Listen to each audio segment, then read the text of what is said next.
All right. Hey everyone, and welcome to today's stream. I scream the stream now. I hope you're all fantastically well. I wish you a happy new year. It's the 7th, so we can still say that. And Dwayne, who's CTO? Good question. Composing Tutorials Online. That's my website. All right. I am a little nervous today, because I have, for me, and I hope for you as well, a very exciting new product to launch that I want to go through in today's stream and explain what this is all about, and talk to you guys and have a little chat and maybe get some input from you, what do you think about it and all that kind of stuff. Give me one quick moment. There we go. Needed some coffee. I'm trembling. Anyway, thanks for stopping by and for tuning in. I appreciate each and every one of you. There's a fire in the house. Yeah, it's very cozy. Actually, I need to turn on the heating. It's pretty cold today in Spain. So waiting for the summer to return. And so let's switch into our DAW view here. I think I have to clean up the field a little bit. Haven't streamed in a while, to be honest. So my chat needs to move someplace else. Where is it? Where is it? Where is my YouTube chat? Stream chat, there we go. So that goes here, so we can hopefully read it better. Anyway, so what this is all about. Before we go into details on what all this is, what I want to do is I want to play you 4 little cues to start right off. So before we get into talking, let's hear some music, shall we? So I just want to play this quickly. So listen to this. Not this, this.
So there was a little type of cinematic underscore. Let's take a listen to the next one. A little more pop kind of thingy. Let's give it a play.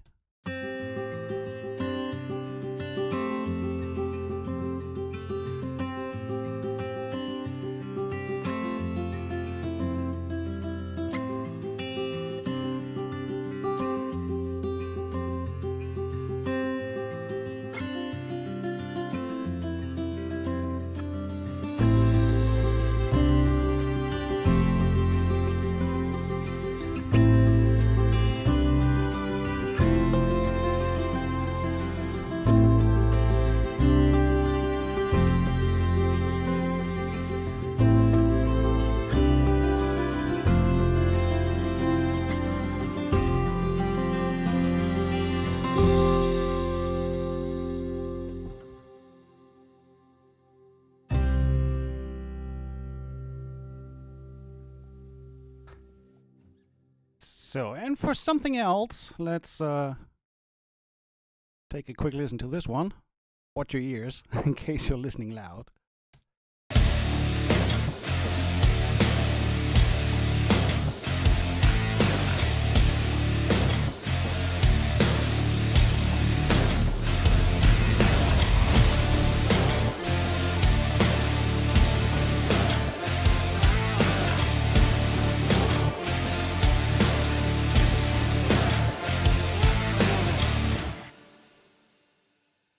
Ooh. And last but not least, just for a different flavor, let's take a listen to the fourth one.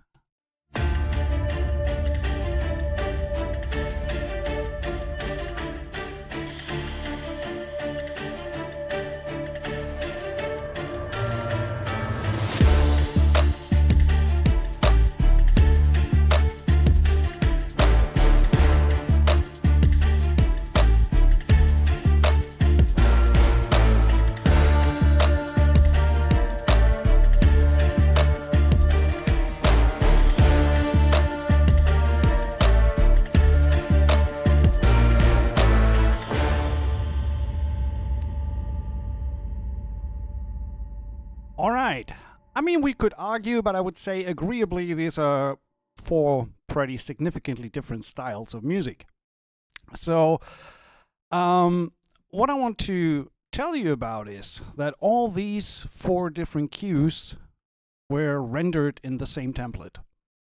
And also what I want to add to that is that I wrote these and rendered these and did nothing else to them. So there's no additional mixing whatsoever that happened to these cues. And I just want to give you a quick A/B, or first let me tell you about what it is. So the product that we're launching today, here we go. Well, it says new product. I got the wrong picture. Great.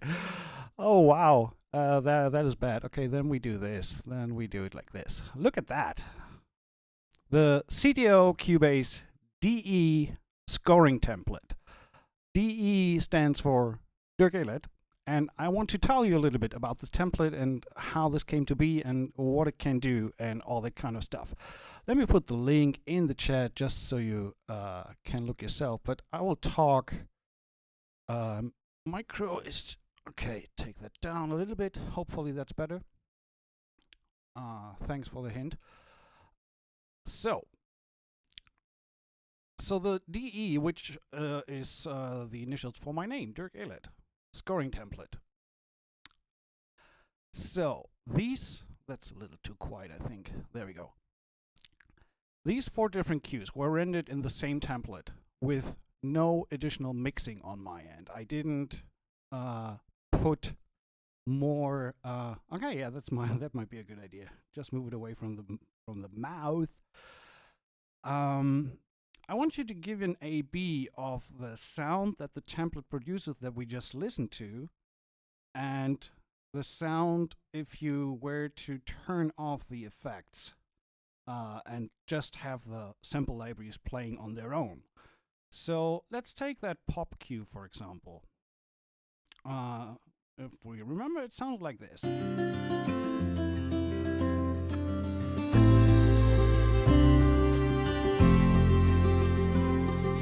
If we take the effects that the template uses away, it would sound like this. And I will switch back and forth as an A/B between these two. So we have the rendered version and the version without effects.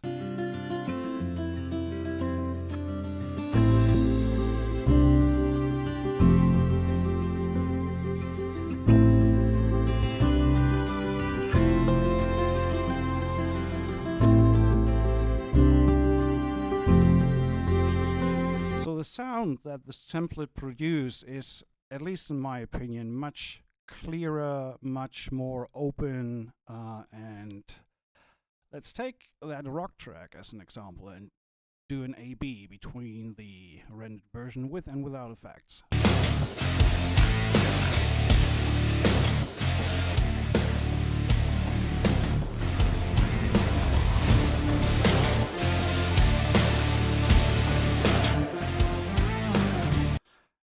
but not least, let's quickly take a look into that last part of the underscore. So that's the sound out of the template. And without effects.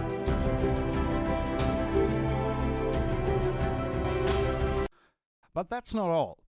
That's just one of the, in my opinion, major points that this template offers. And we will open it in a second. Give me a moment there.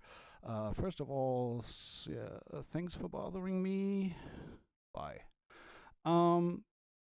So another thing that I have often encountered, especially in the last years, is that publishers require stem limiting, meaning that your tracks, the stems that you send to your publisher, the sum of your stems sound somewhat the same as your master, which is not an easy feat to do. And what I did in this template is, it's, for me at least, the first time that I'm offering true stem limiting right upon export. So you can just write, export, and be done with it. What this means is that the sum of your stems will equal 100% your master or your stereo render. So if we play the let's do this quickly. Let's take that acoustic track again and switch back and forth between these are the stems, and this is the stereo master. So playing the stereo master now was just, let's move this out of the way here. That was the without effects version. So okay, play the stereo mix.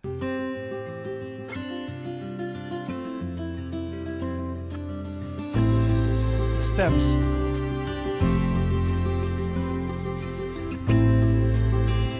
Stereo mix. And the biggest proof that it really is the same that you can do is by doing a null test from the sum of the stems against the master. So what I'm going to do is, for the master, I guess just going to flip the face on this one. And instead of soloing, I still can solo. But instead of soloing, let me unmute it so they are both playing at the same time.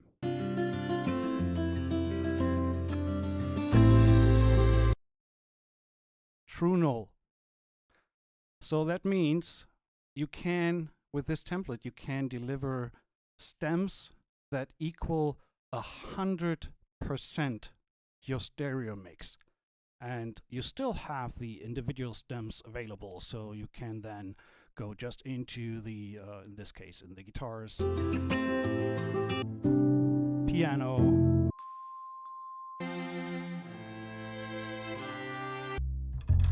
all the kind of stuff that is in there.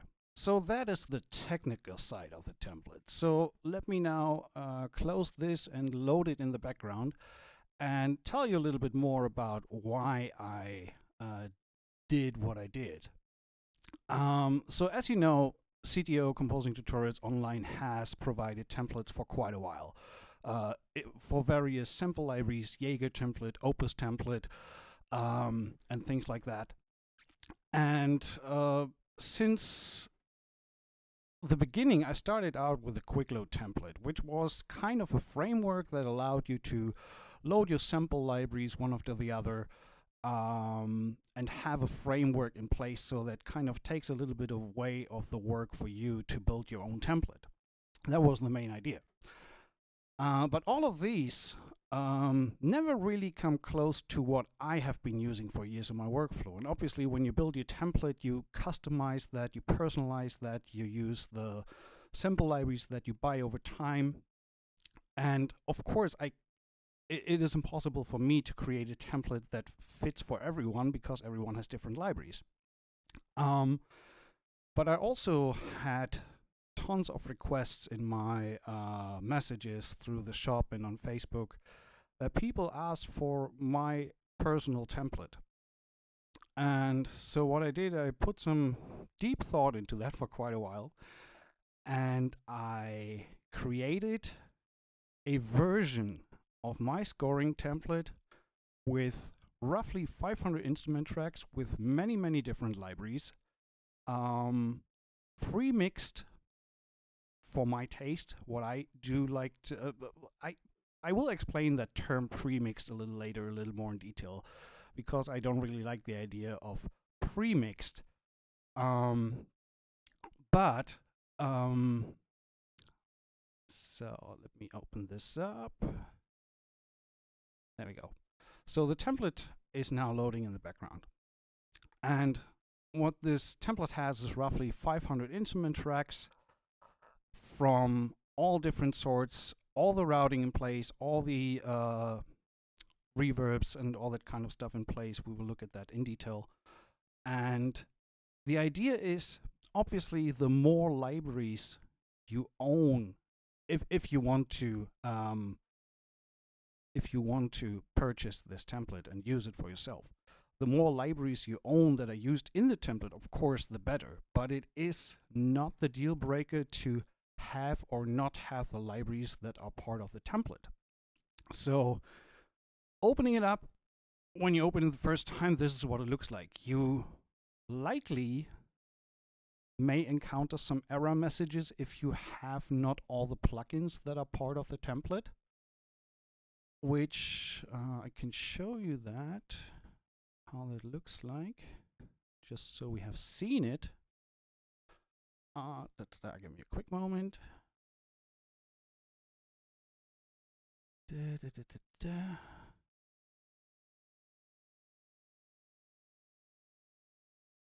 did I put that?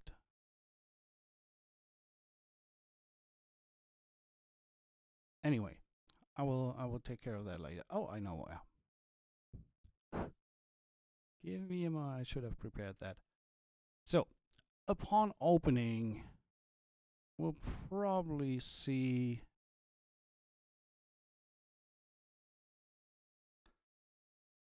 So I just want to open the folder so we can see that. Say, there we go. Okay, that's the folder that I need. Good. So now I can show it. So you are Jenkins. Come on. I apologize for the wait time there. All right. This is what it's probably going to look like if you don't have all the plugins installed on your system.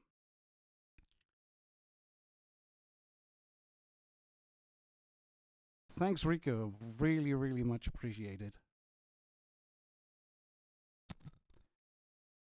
Ambient, thanks. Let's try it like this, with the mic a little further away. Hopefully that works better.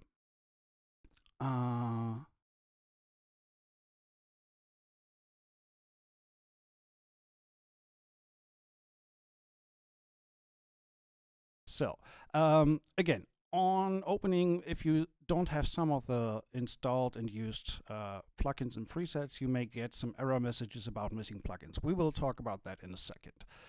I will talk about the ones that I do use and why I use them. In the manual, there's also recommendations how you can replace them if you don't have them. And when you have all the plugins that I use, even better, then you will not get an error message. And I will go through the template from top to bottom with all the stuff that is included and show you why I do certain things the way I do and what this helps you doing and how you can customize that for your own purposes.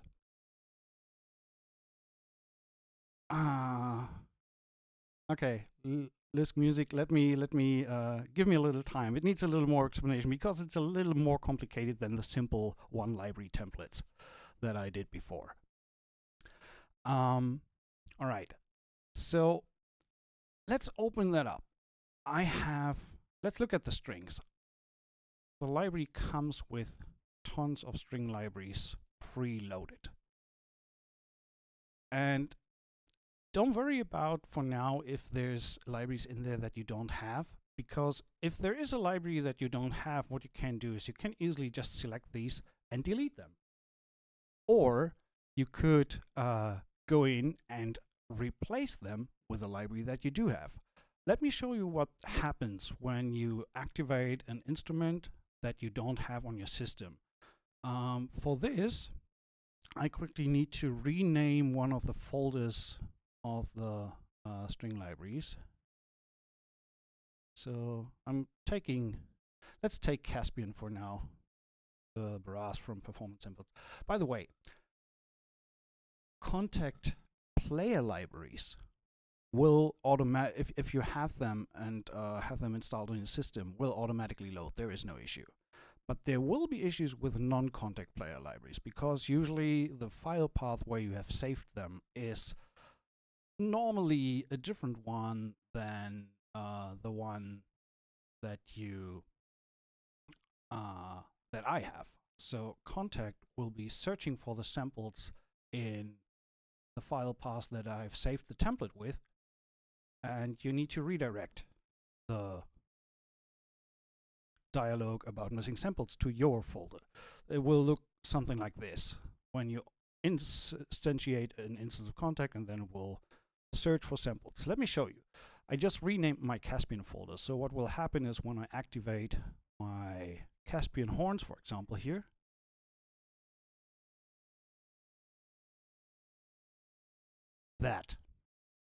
you will get an error message. And upon opening the instance of contact, you will get this error message that the samples cannot be found.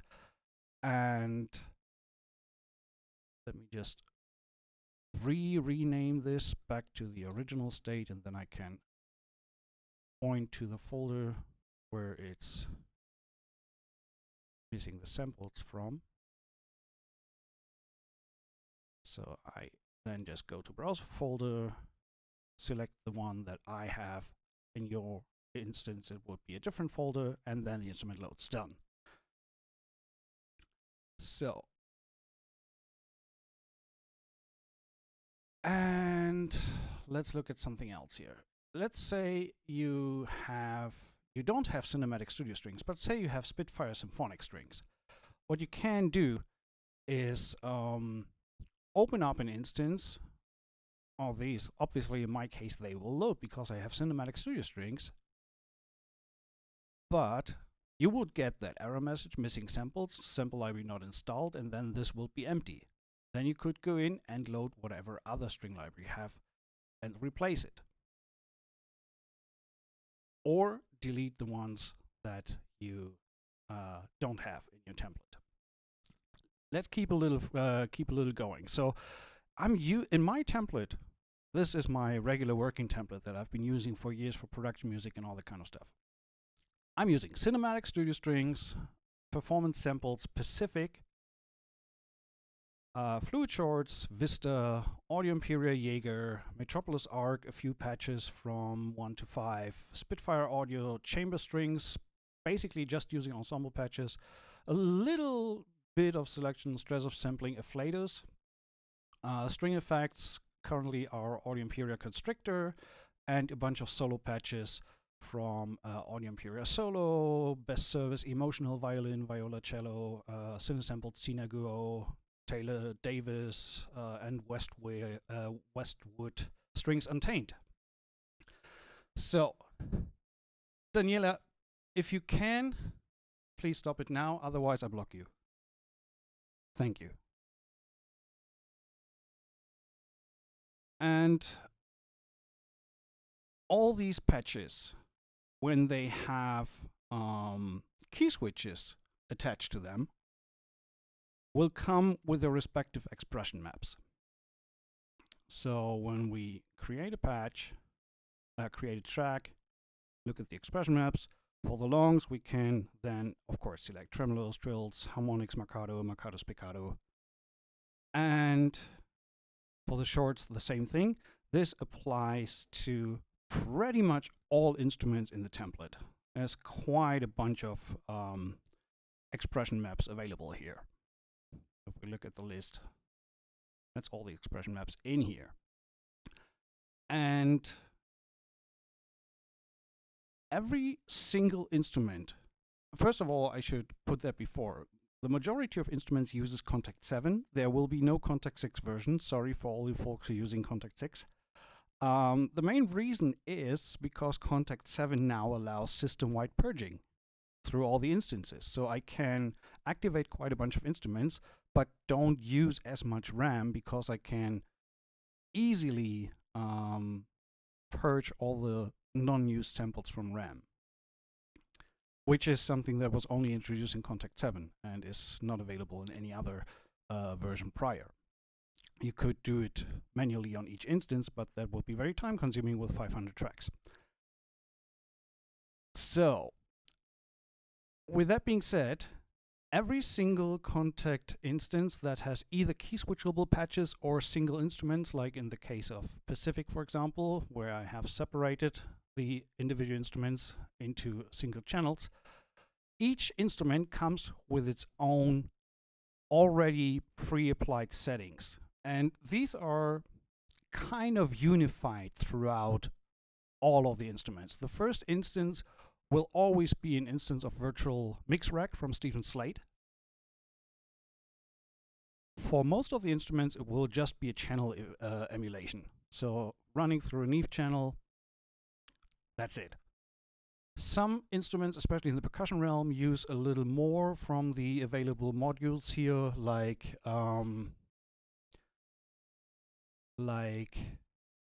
EQ or compression, things like that. But the next one, and that is kind of the most important thing, I have my personal, over years accumulated EQ settings for every single instrument in this template. If we look at the list of the EQ presets that I have, that's for FabFilter Pro Q3. And so you can see I have it for the strings, for brass, for woodwinds, for percussion, for tonal percussion, keyboards. Keyboards I need to save a few more, but they are in the template, they're just not in the list here. Synth, guitars, vocals, so especially on the orchestral instruments. So, wait a second, I have enough of that. I'm putting the yellow on timeout because it's not helping. And my favorite EQ for especially orchestral instruments, strings, to get a little bit more high-end into these, is the Waves API. So there's a bunch of tracks that use the Waves API.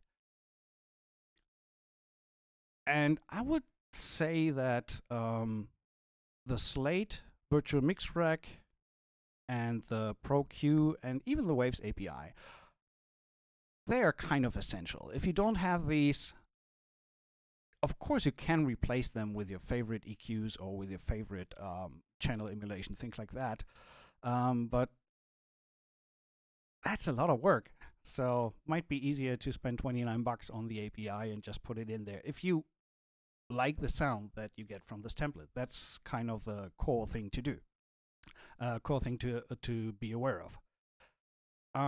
So sample libraries can be replaced with your own, or you have a bunch or a lot of these that are already in the template, which makes it, of course, a lot easier.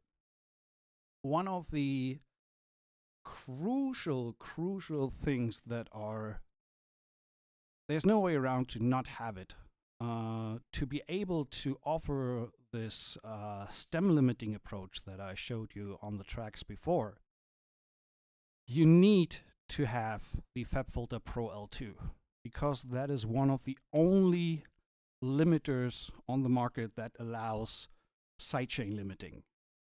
And I don't want to go too much into the technical details. I will show a little bit of that, how that works in the template and how this is done. But basically, to be able to print stems and a master that are 100% the same, we have to have a limiter on every single stem, and that limiter needs to be fed with the full mix before it hits the limiter. Otherwise, it wouldn't be possible. That's very technical. Sorry if I'm confusing people here with that. And so what this allows to do is to have a true sidechain stem limiting built into the template. And before I talk further, let's actually close this once more and let me open that pop track so we can look at a few of the features in a composition. That might be even faster. Yeah, the API right now is on sale as well. I just love the API. What the template also is using is Berlin Studio from Simplicity for all the room reverbs. You can easily, of course, replace that with whatever room or scoring stage emulation you prefer. And I will show you in a second of how you can do that. I actually included a deactivated instance of Valhalla Room in case you don't have the Berlin Studio, so you can use Valhalla Room for the room preset or for the scoring stage preset. But I am blown away by the quality of the Berlin Studio. That reverb is just nuts. Placing different recorded sample libraries in the same space is gold. It's obviously the Telex sound, so you can adjust other libraries easier to the sound of other orchestral tools libraries. And you probably won't need it for Spitfire libraries that have been recorded at Air or Abbey Road. But anything else, Cinematic Studio Strings, all that other stuff, works like a charm sending it into the Berlin Studio. And I will show my setup here. I won't show too much because I don't want you to rebuild the template yourself. I want you to buy it. But of course, there is... This mic is driving me nuts. I have to get something else. There is a little more under the hood than just these settings. So, I mean, the main question, of course, is performance. Keep in mind that I'm live streaming right now at nearly 4K with camera and all that stuff going on. But let me play that little tune and see what our CPU usage looks like.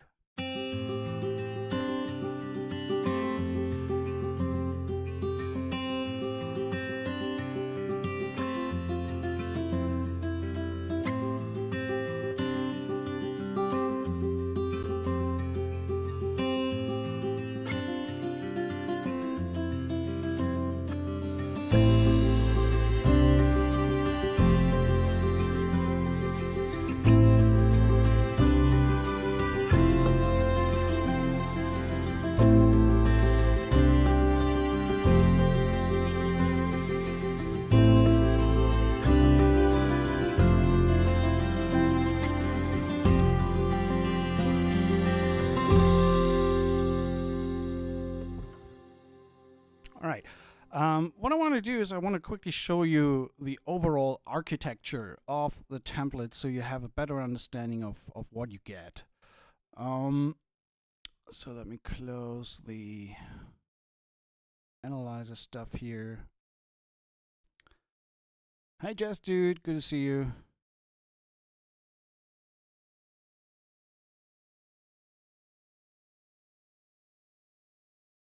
Oh, come on guys. Just Wilfried, thanks for the matches, but please just get in touch via email and done. All right, so let's take a look at the template. Overall, so the way it is built, and I start from the back before we move on to the individual stuff in terms of instruments, etc. So obviously we have our stereo out, which is the DAW's stereo out, Cubase's stereo. So how are the save times? So the session as of now, the Cubase file is roughly 380 megabytes. So it's not that big and the save times are bearable. Let's put it like that. And so you have the stereo out. And I have an additional stereo mix, which is just a group bus where everything ends up in the template. That is my stereo mix. I cannot see it. Why can I not see it? It's still on the right side. That shouldn't be. There we go. Okay, there's my stereo mix. And I will talk about these analyzer plugins in a second. And the reason why I'm having an additional stereo mix outside of my stereo out, where you can see there's no plugins at all on the stereo out, is to be able, if you, for example, work on a film or want to import a reference track into your template, you definitely want to be sure that your reference track is not going through your music plugin chain. The reference track usually should play back without anything on it. So, or the dialogue track from a movie or whatever you're working on in picture should not be affected by whatever plugins you have on your music. So that's why I separate the actual stereo out from the DAW and my stereo mix from the music. So when I import something, I will just route it to the stereo out, and with that, I'm sure that it's not affected by whatever plugins I have on the music. So it's kind of two parallel outputs, but nevertheless, my stereo mix is then itself, of course, routed to the stereo out as well. And let's ignore this for a second. We'll get back to that. And before that, I have my print stems. So these are the stems that correlate to all the individual groups that I have in my template. Actually show all the tracks here. So as we can see, we have tons and tons of groups. We have strings, brass, woodwinds, percussion, tuned percussion, keys, harps, synthesizers, ethnic instruments, guitars, vocals, sound effects, tonal, and sound effects. This is the very same thing that we will find in our print stems. So whenever you utilize strings, long or short, they will come out through their string stems, and etc. If you have a piano activated,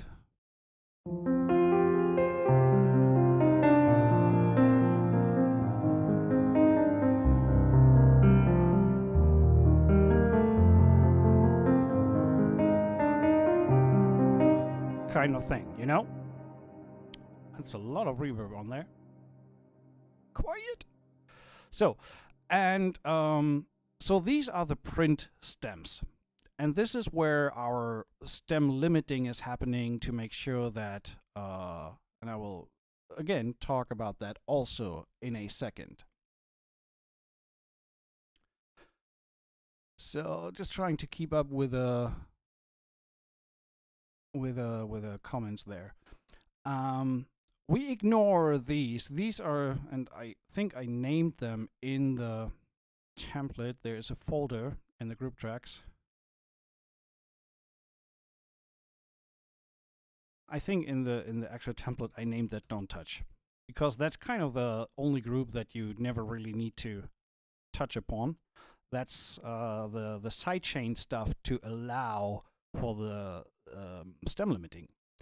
So if we get rid of the view of these for a moment, what we then have is our stereo mix, which is our main music summing, our stems, and before that, before our stems, I have called them stems processing. And what stems processing is, this is basically everything you put on the stems in terms of bus compression, a little EQ, shine, whatever you want to add to the brass or to the woodwinds, things like that. This is what these stems are for. And also very important, I will talk about the pre-gain knob here as well. Let's keep that in mind for a second.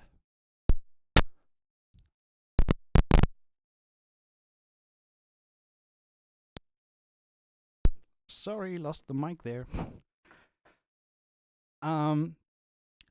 In my specific case, so the template that I work with on a day-to-day basis, I have, this is the Noise Ash Neve emulation preamp. I have that on every single channel because I just like the sound. Again, if you open it up, don't have the template, don't have this plugin. You can either get rid of it completely or replace it with whatever you have as a preamp plugin. I'm actually using two preamps emulations, the Noise Ash one on the first one, and on the second one I'm using the Slate Virtual Mix Bus, also on the Neve setting. And usually I adjust the input and output depending on the signal that's coming in. Again, something I will talk about in a second. Then I have an instance of Pro Q3, which is just, there's a fantastic preset in the Pro Q3, which is called Subtle Stereo Enhancer. And I have that basically on the instrumental group, just not on the bass. And sometimes I disable it on the drums as well. Which is just slightly giving a nicer stereo image to the sound. And last but not least, I personally am using the Waves J37 as a tape plug-in on the stems, or on the processing stem groups. This is again optional. You don't need it, but I do like what it does to the sound. So you have the option of either having that yourself if you don't have it, buy it, or replace with whatever tape plug-in you like to work with.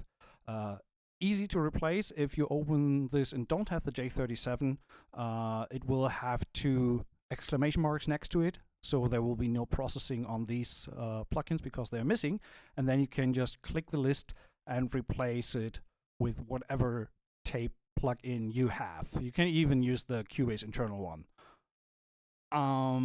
I just happened to I was thinking very hard about the fact, how many plugins do I include, how much do I go with stock plugins, etc. But initially, or ultimately for me, this template is the sound that I use daily in my work with production music libraries, with TV shows and things like that. This is the sound that I send off. And so there is no use for me in changing everything to stock plugins to make it widely accessible and make it all more accessible, because that would deviate too much from the sound that this template for me inherently has. So not having the plugins that are part of this template is not a deal breaker, but I would of course recommend to use, if you want to have this specific sound, I would recommend to use the plugins that I have in here. So with that being said, these stem groups have another meaning, or another job to do, because I try to, over the years, I try to balance this template in and of itself as good as possible and try to gain stage it as good as possible. So that means that the volume levels between the individual instruments pretty much work without too much worrying about it. But depending on the style you write, you will always, at least for I did, you will always end up with different levels at the end of your composition. Sometimes it's quieter because you're just using piano and a few strings. Sometimes it's much louder because you're layering tons of libraries, you're writing a trailer track, and it will sound much bigger. And the template is set up in a way that usually individual instruments will never clip. I try to dial them in at roughly -12 decibels full scale peak on the levels of each instrument. So there's more than enough headroom to not have a problem with clipping. But if you put a lot of instruments together, you still may end up clipping on the sum of your mix. So obviously we don't want to send a clipped signal into the limiting chain.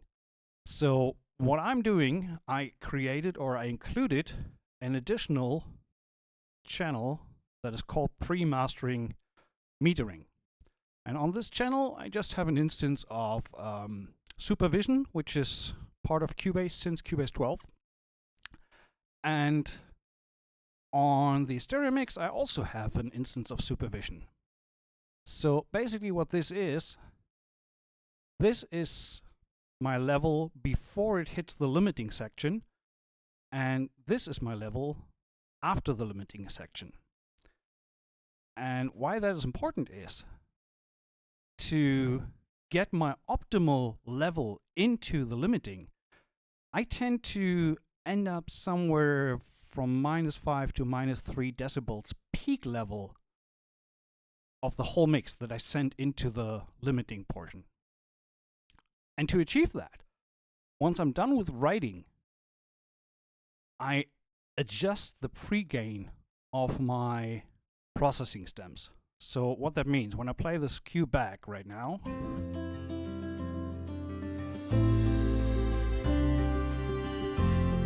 and I look at my level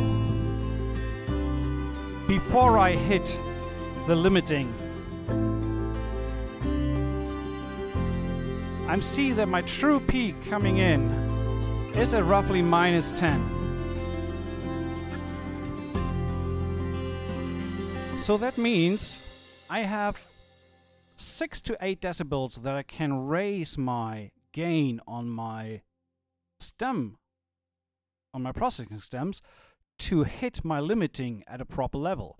So I probably give that 6 decibels plus.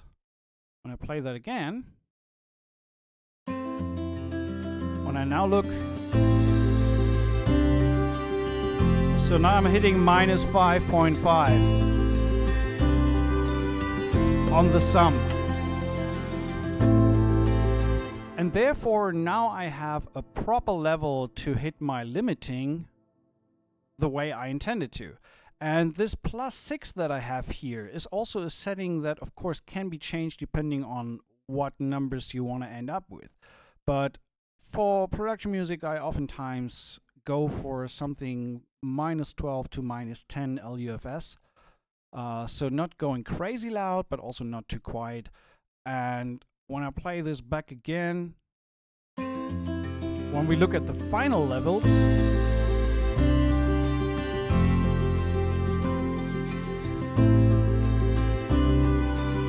these are very, very solid numbers that I'm happy with to send off to a client.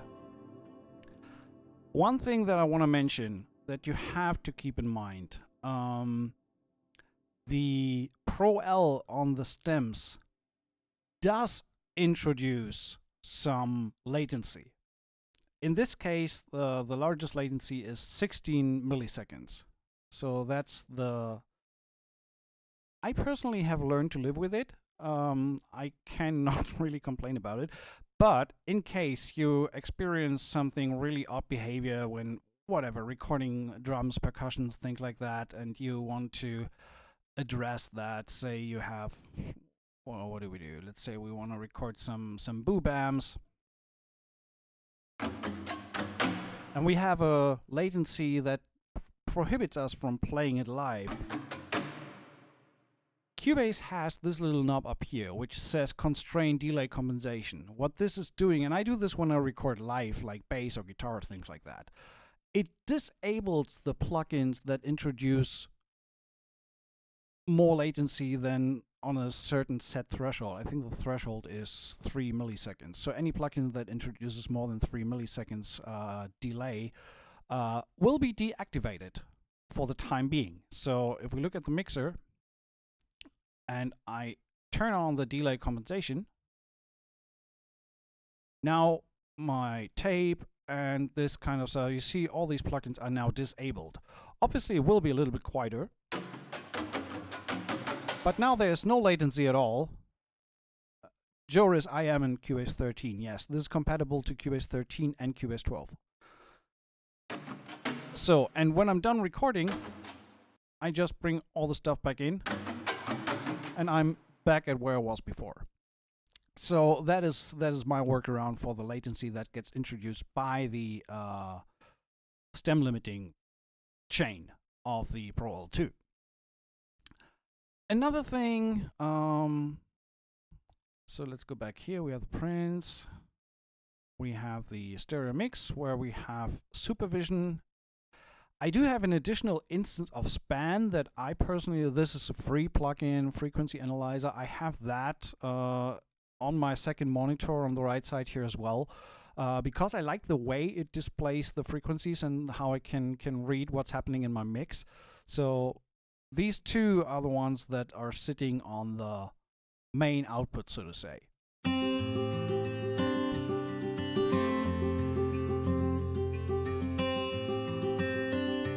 And then again, on the pre-mastering, I have my instance of supervision before my stems hit the master, or the stem limiting. So you can see, here we have a true peak of -12, and here we get close to -0.6.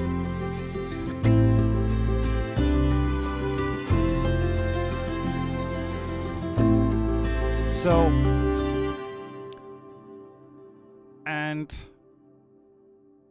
let me dig a little further into some of the presets that I've been using. Actually, what I want to do, I want to start with an empty track. So don't save. Let's load the initial template, and I just want to show you how fast it is to write something, export it, and be done with it. Of course, given that you have the libraries that I'm using here. But I mean, there is stuff that if you're a pro composer in the media music industry, there is a lot of overlap. I can guarantee that. There's Omnisphere, there's the Yuhi, Synth, Zebra, Diva. If you don't have these, it's so easy to just replace them with the ones that you do have. And on these patches, there is little to no mixing going on because this is just so patch specific that you cannot predict what's happening. But with the strings, for example, I can of course provide my presets that I tend to use on most of my strings to make them sound the way they sound and the way I like the sound.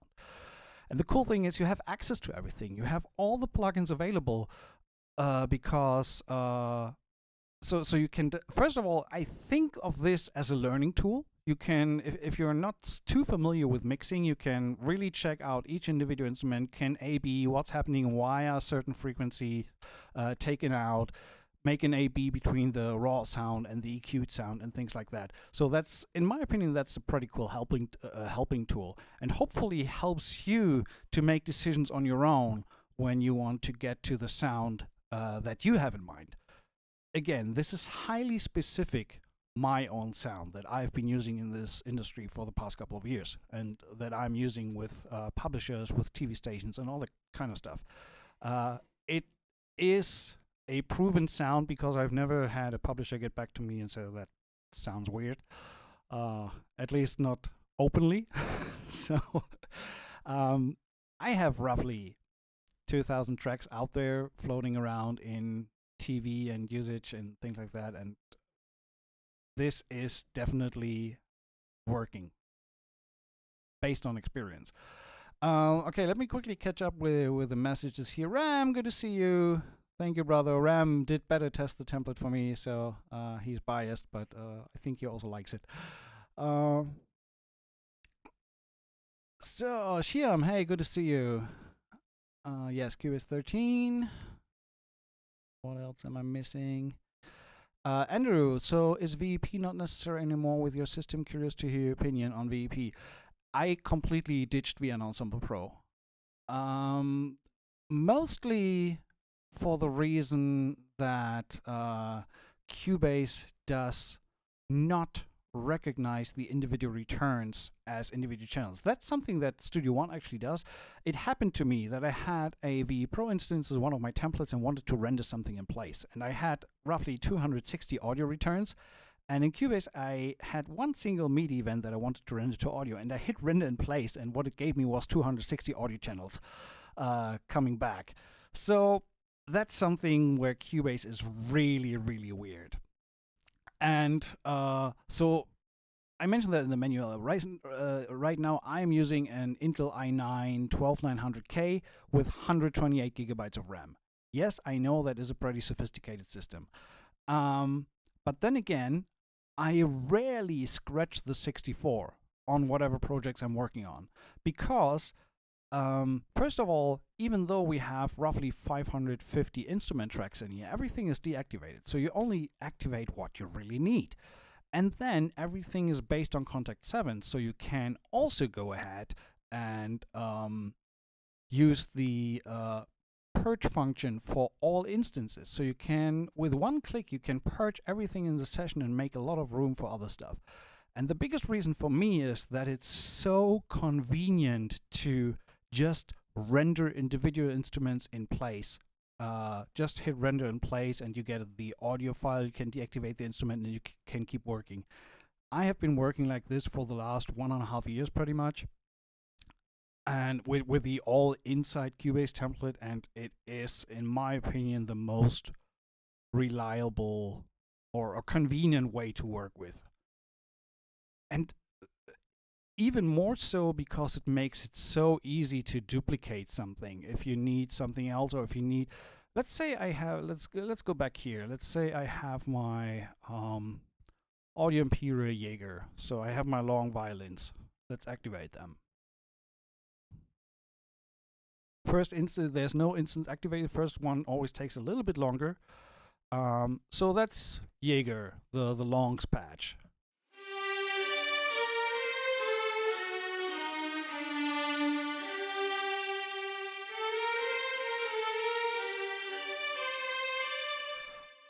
Rico, I don't know if they fixed that because I don't use MIDI tracks or multi-timbral instances. I strictly utilize one instrument, one instance of contact. Done.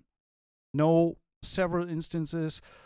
This, for me, has been the most convenient way to work. That's why I don't know if that gets recalled. I think they did, but I have not tested it myself, so I cannot really answer the question. So, back to this. When we say, okay, I have my long violins,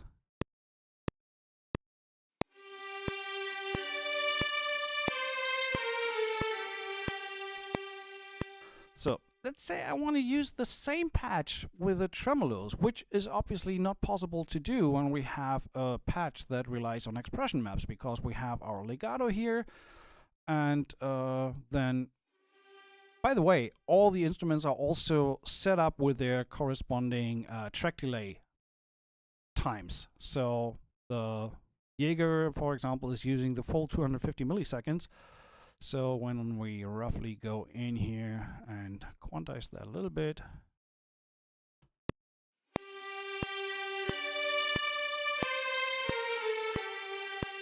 and the way this works is that I have a little MIDI blip in the beginning of most of the tracks here that kind of initialize the settings, be it microphone positions if they are available, be it in this case for Jaeger, the sample start offset. So what I often do with a sample start offset, because it can be kind of daunting to work with a 250 milliseconds delay, I have a little button on my MIDI keyboard that allows me to put the sample delay to 0. Sounds bad because you kind of cut into the legato transitions, but for the purpose of recording it, I don't really care. It's even more important on short notes. And the only thing that I have had to train myself is to do this switch prior to recording. So I first hit the switch, then I hit record. Because what happens is, when I'm done recording and play back the track from the beginning and watch this knob, if I just go back to the beginning of the track, it already jumps back to minus 250, because that's a little MIDI message that's set in the beginning of the track. And therefore, now all the stuff that I played is in time. If I were to record this little trick to change the delay offset position, then the track would be playing 250 milliseconds earlier, because the setting here would be 0, but it will still have minus 250 on the negative delay setting.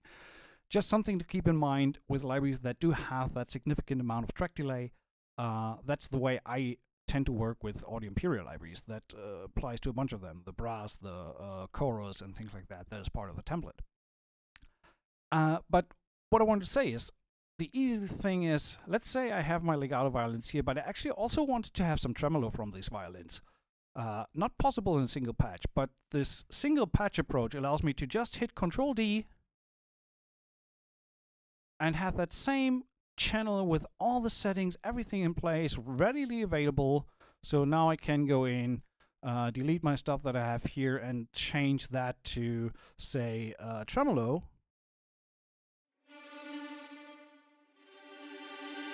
So now I can go in, again, hit my sample delay, so I get immediate response, record that.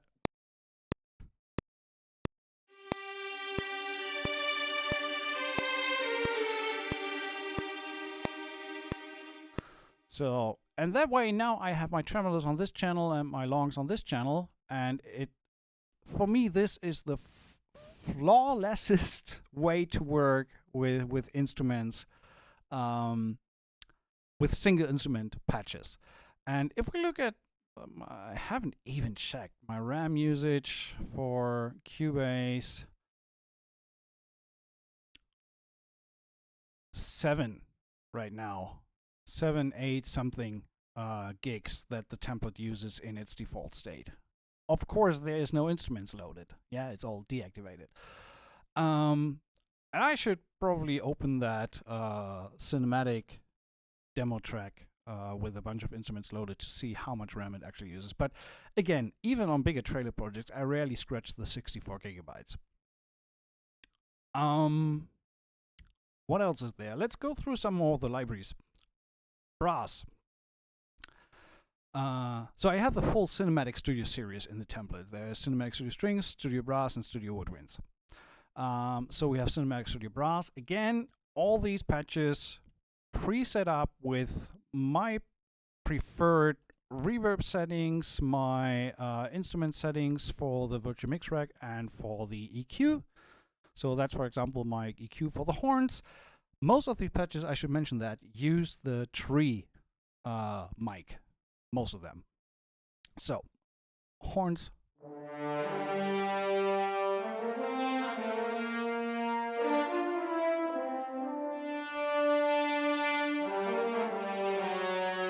And look at the levels. So, for example, the Cinematic Studio Brass horns are extremely loud. So what I have, I bring this level down. So if we look at the volume fader, it's pretty far down. But it still sounds significantly louder than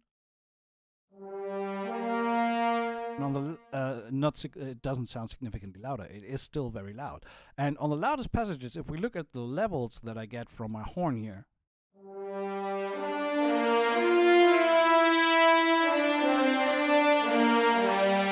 we see that we're somewhere hovering around minus 14, minus 13, minus 12, something like that.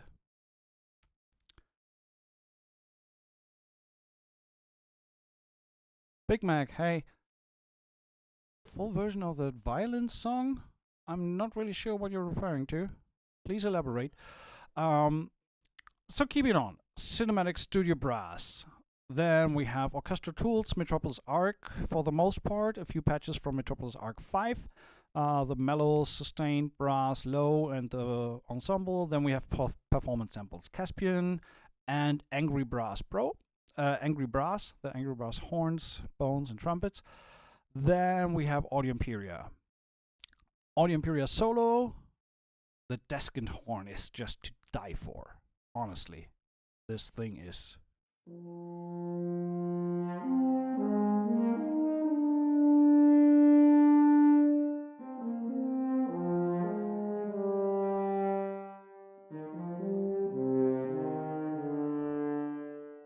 So, and going on, we have Jaeger. Specifically for Audio Imperia, a lot of these, since there's a lot of overlap between the individual libraries, it's easy to replace stuff. So for example, for the 12 horns and for the low brass, I use Talos because I have that library. And there's some nice patches in there that are really cool, especially in the low brass for Talos.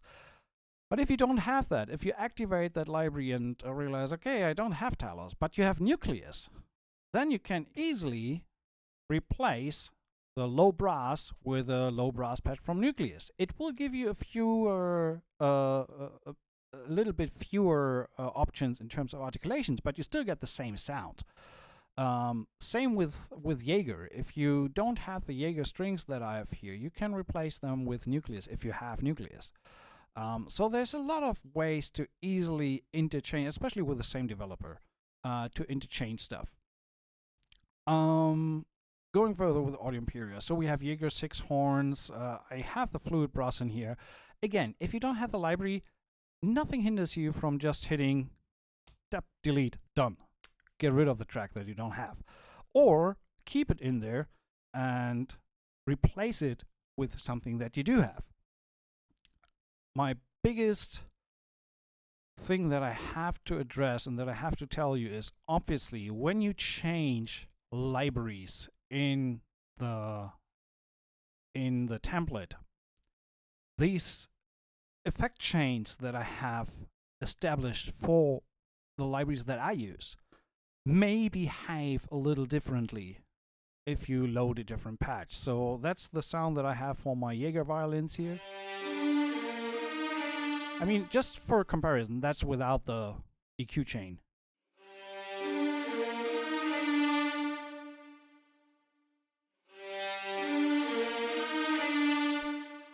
So I would say 90% of all the EQ settings in the template are just cleaning the sound.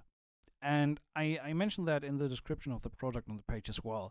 What I found after years and years of using is that the problem with sample libraries is that you have some inherent frequency stacking compared to live recorded instruments. Because, why is that? If you think about it, when you record a string section playing a chord, you have one recording of that full section. Maybe you have different mics, 4 or 5 different mics of that section. If you do the same thing in samples, you have one mic recording for the first note, the next microphone recording for the second note that you're playing, the next microphone recording. So you're stacking different recordings on top of each other. And what I found is that this creates some inherent low end and low mid buildup that is so how to put that?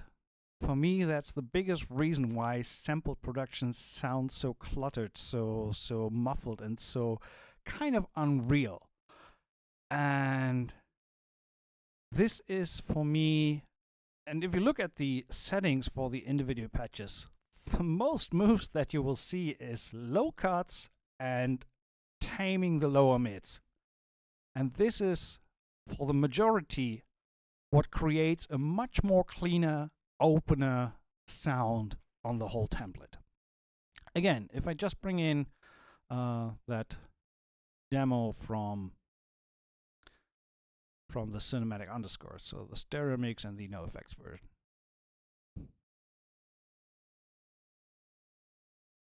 So let's look at these two again. This is the main mix.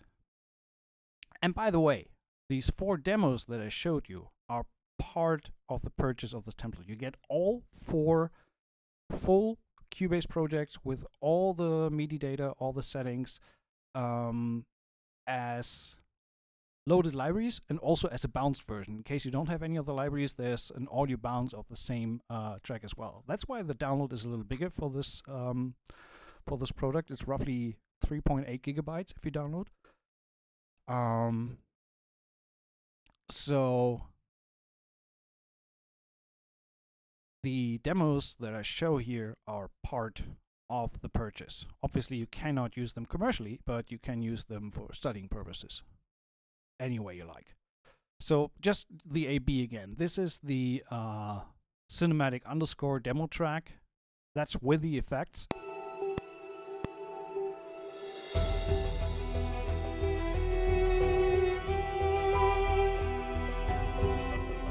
And that's without the effects. And keep in mind, it is not, I mean, they have a significant volume difference between these two. But they both run through the limiting chain, so they are both get limited, but I disabled the plugins on the instruments and the plugins on the processing stems, so the tape emulation and the stereo winding, things like that. So, but for me, this is such an enormous difference between, I mean, I don't want to kind of hail myself, but I'm really proud of these settings that I have come up with over the years. And I was contemplating hard if I give that away as a template. I mean, if I sell that as a template or not. But I truly believe that it can help you significantly getting better sound out of your libraries. Even better if you're using the ones that are in here. But I think it is just an amazing starting point to get going. Again, just AB that demo.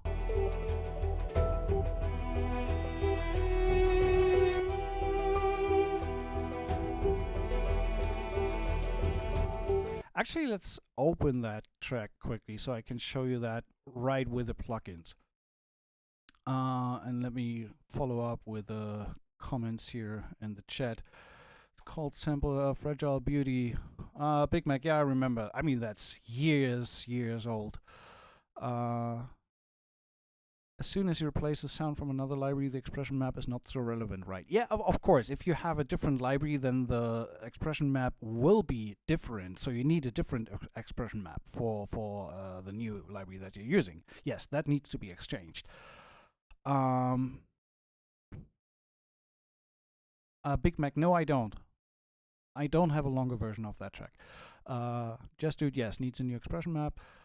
Yeah, there's tons of free expression maps, and you have all the expression maps that I have in place. Sometimes you can easily just adapt an existing map to something else. So let's open the cinematic underscore demo.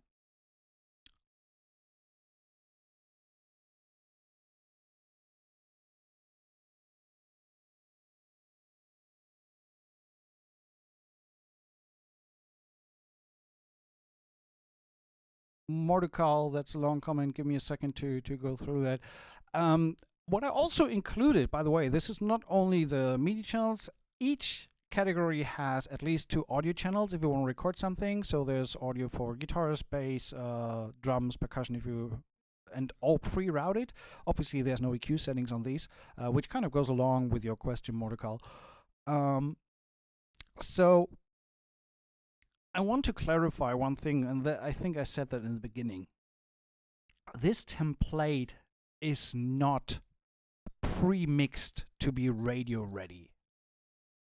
This template is a starting point to get a cleaner sound out of mostly sample libraries for media productions. Whatever you write, you will always probably need to adjust a few things here and there to hone in the sound for the track that you're currently working on. That so much depends on the key you're writing in, the energy the track has, and things like that. How muddy the instruments are, or how bright the instruments are that you're choosing. A synth patch can, for example, have a totally different EQ need than the preset that I have put in here. Keep that in mind. It does not take all the work away from you, but I think it helps a lot in get going, especially when you're not as experienced. So if we look at the mixer for the demo track here, let's show just the tracks that I used in this track. So we can do that in Cubase by just show tracks with data between the locators. So now we only see the tracks that I've used in this template. And since we were on it, let's quickly check how's the RAM for this one. Cubase. So this is sitting at 21, 22 gigabytes of RAM. Should be fine. So let's play this quickly back.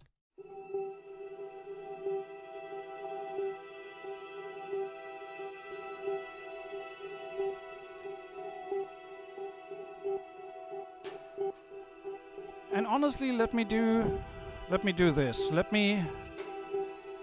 Once we get into the final section of the track here, let me keep the stem processing plugins on and just disable the plugins on the individual instruments. So that means the virtual mix rec, emulation, and the EQ that I have for each of these individual instruments. So it's basically just these few tracks here, as we can see.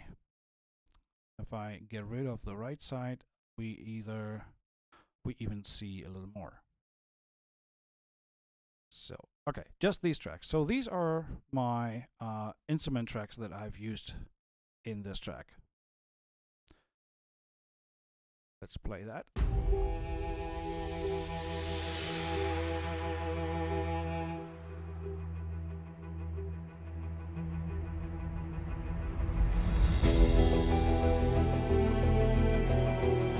So turning off the inserts, that's the basic sound of the plugins, of the libraries.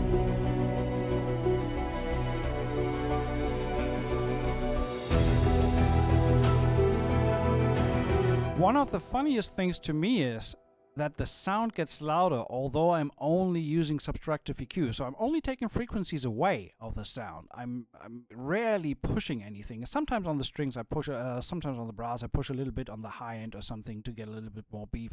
But usually it's just cutting, and still the sound gets louder. That's a good point. I can open the list of the included sample libraries. We can, good point, Jestude. I will go through that in a second. So just turning these settings for the individual instruments on and off, in my opinion, makes a significant difference. But even more so when we look at the stem processing. In this case, that's my standard chain that I always use for my stems. So the settings that I have on my strings, that I have on my brass. On the guitars, I have an additional compressor, for example, things like that. And these are the ones where you can adjust and dial in settings for your sounds on a stem level. So if we are on a trailer track on the brass, I say I need a little bit more beef, a little bit more OTT, something like that. You can add that to the stem group and get a little more beef out of the sound without going into the individual instruments. And keeping the settings for the internal plugins for the instruments on and just turning off my stem processing. Again, just to recap, that's my Neve preamp, then virtual mix rack with another Neve bus. I just like these two, and we can do a A/B comparison by just turning these on and off. Then a little stereo spread with Pro Q3, and last but not least, tape emulation. I'm using the J37. You could also, the Slate has an internal tape plugin as well. There's numerous options, but I do like the sound of the J37. And so playing that track again and turning the whole stem processing chain off, that's where a lot of the sound is coming from, to be honest.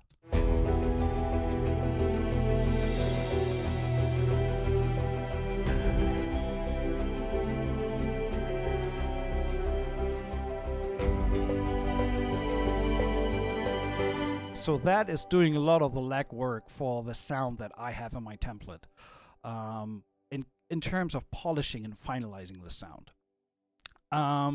Let's quickly check the individuals. What does the preamp section do? So let's look at the Neve and the virtual mix rack, turning these on and off. So when I turn these off,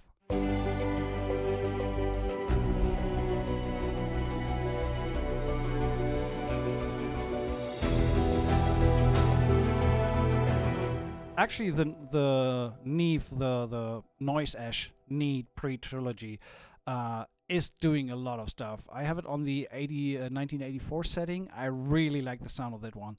And I'm only pushing it 4 decibels, but I'm also compensating for the gain. It doesn't get louder. It just adds a little bit of harmonic distortion or saturation to the sound. But just turning this one on and off really, in my opinion, makes a significant difference.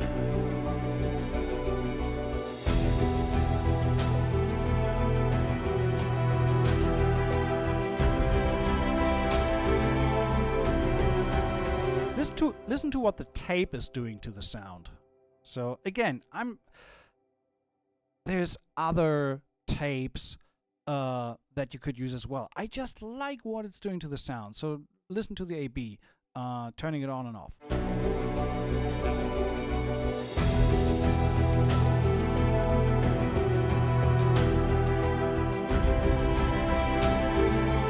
It's not like a night and day difference, but it's these little differences atop of each other that make the big sum of it all. And then when we take out all the plugins of the stem processing chain, for example,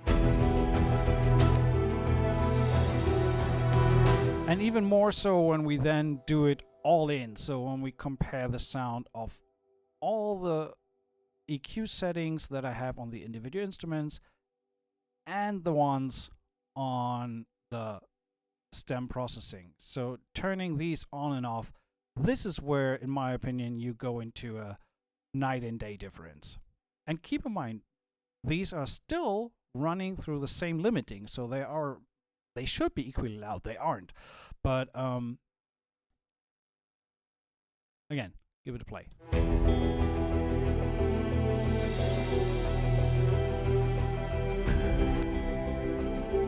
That's without the stems processing and without the settings on the channels.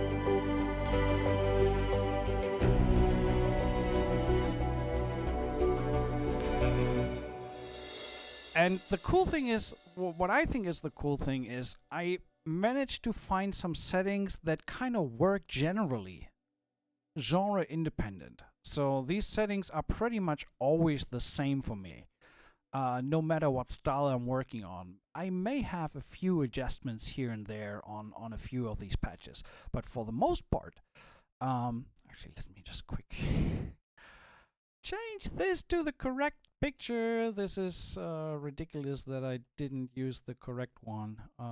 It has to be this one. No, it has to be... What? Oh, because I'm on YouTube thumbnails. Shopify product images. Here we go. Okay. I mean, better than nothing. Let me open the rock track, for example. And let me catch up with comments here. Mordecai, cutting of the frequencies helps also in creating smoothness and clean round tone. Yes, that's what the template is essentially doing. Is it also recommended after, for example, recording a violin that played live and added into a composition? I mean, violin can be to mix, but it really depends on the way your recording sounds. There is no general answer to that. For sampled strings, I found some presets that kind of generally overall work. With an individual recording, it really depends on how close you are to the strings, how much room tone you have in there, how much room notes or kind of exaggerated frequencies you have in the recording. There's no one glove fits all hands solution to that. It really depends on the source material. So rock track, same settings on the stems, and this one is even more ridiculous in the difference. When I wrote these demos, I did not do any additional mixing. So all I did was was activate the instruments, play it in, render it, done. So that little bugger here, watch your ears.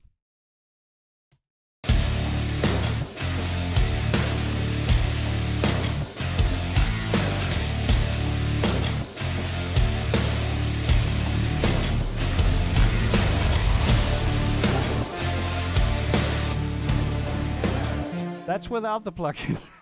That's crazy. It's the same. It's just, I mean, they react a little different to that different style. That's, again, it's my favorite chain that I'm using on my stem processing.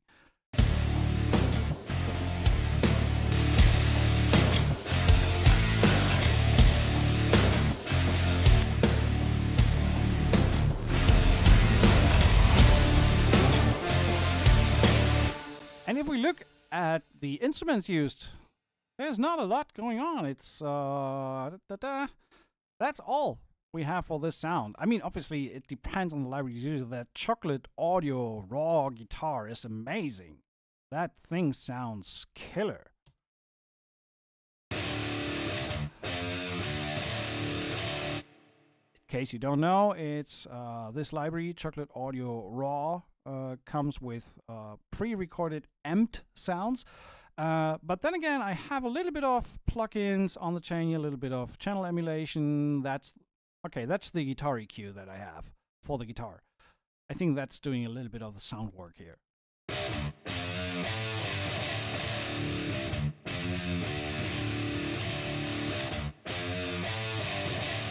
But again, it's just cleaning up the sound. So it's not like I'm adding frequencies or something. I'm just taking some of the stuff away that kind of annoys me. But for this one, what really helps is, of course, is the Renaissance X from Waves. I'm using that one. It's you can use any other compressor, but this one works specifically well on guitars. And what you also find is you will see a lot in the whole template. You will see a lot of instruments that are kind of the same thing, because I tend to layer a lot and create a sound through that. Just with the raw alone, it sounds not too convincing. So I'm layering shredded Hydra on top, and I'm not even bothered to use amp preset. I'm using some of their presets that I have in here. It sounds not as perfect on its own. And again, by the way, also all with expression maps all readily set up and ready to go. So again, this alone would also not cut the cake for this track. But putting these two together,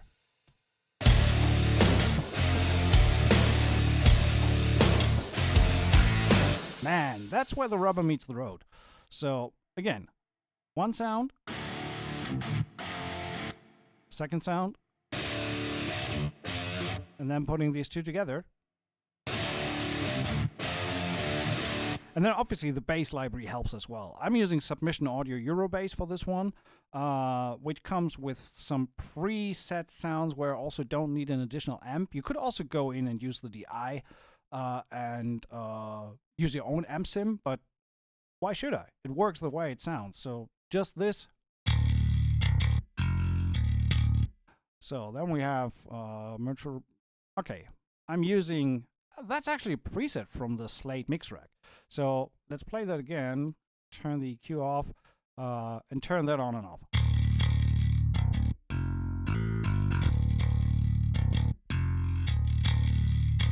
That really helps, for sure. So no shame in the Pro Q3 is not doing anything here. That's just there to kind of utilize some space without really doing anything. But listen to these three together.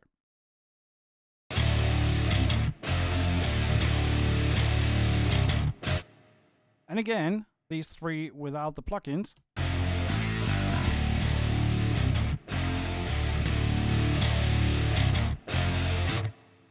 And this is what you will find in this template for a lot of these instruments. It's just these tiny, tiny changes to, again, in my opinion, better the sound of the libraries.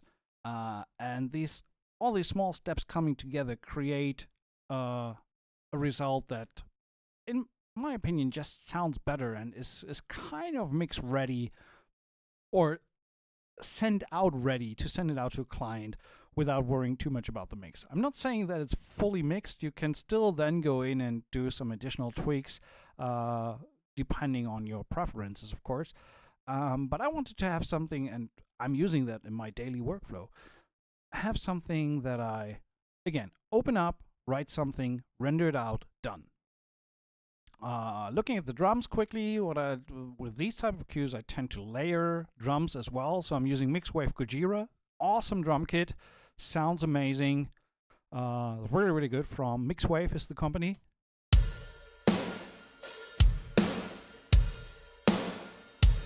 But I'm layering that with a musical sampling Medusa kit, which gives me that beefy, organic vibe to it. And I'm using a little bit of a distressor parallel compression on this kit.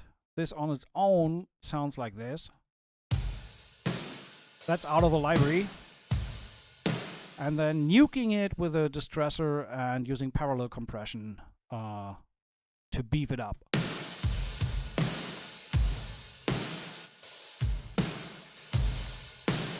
And this layered with Mixwave is chef's kiss.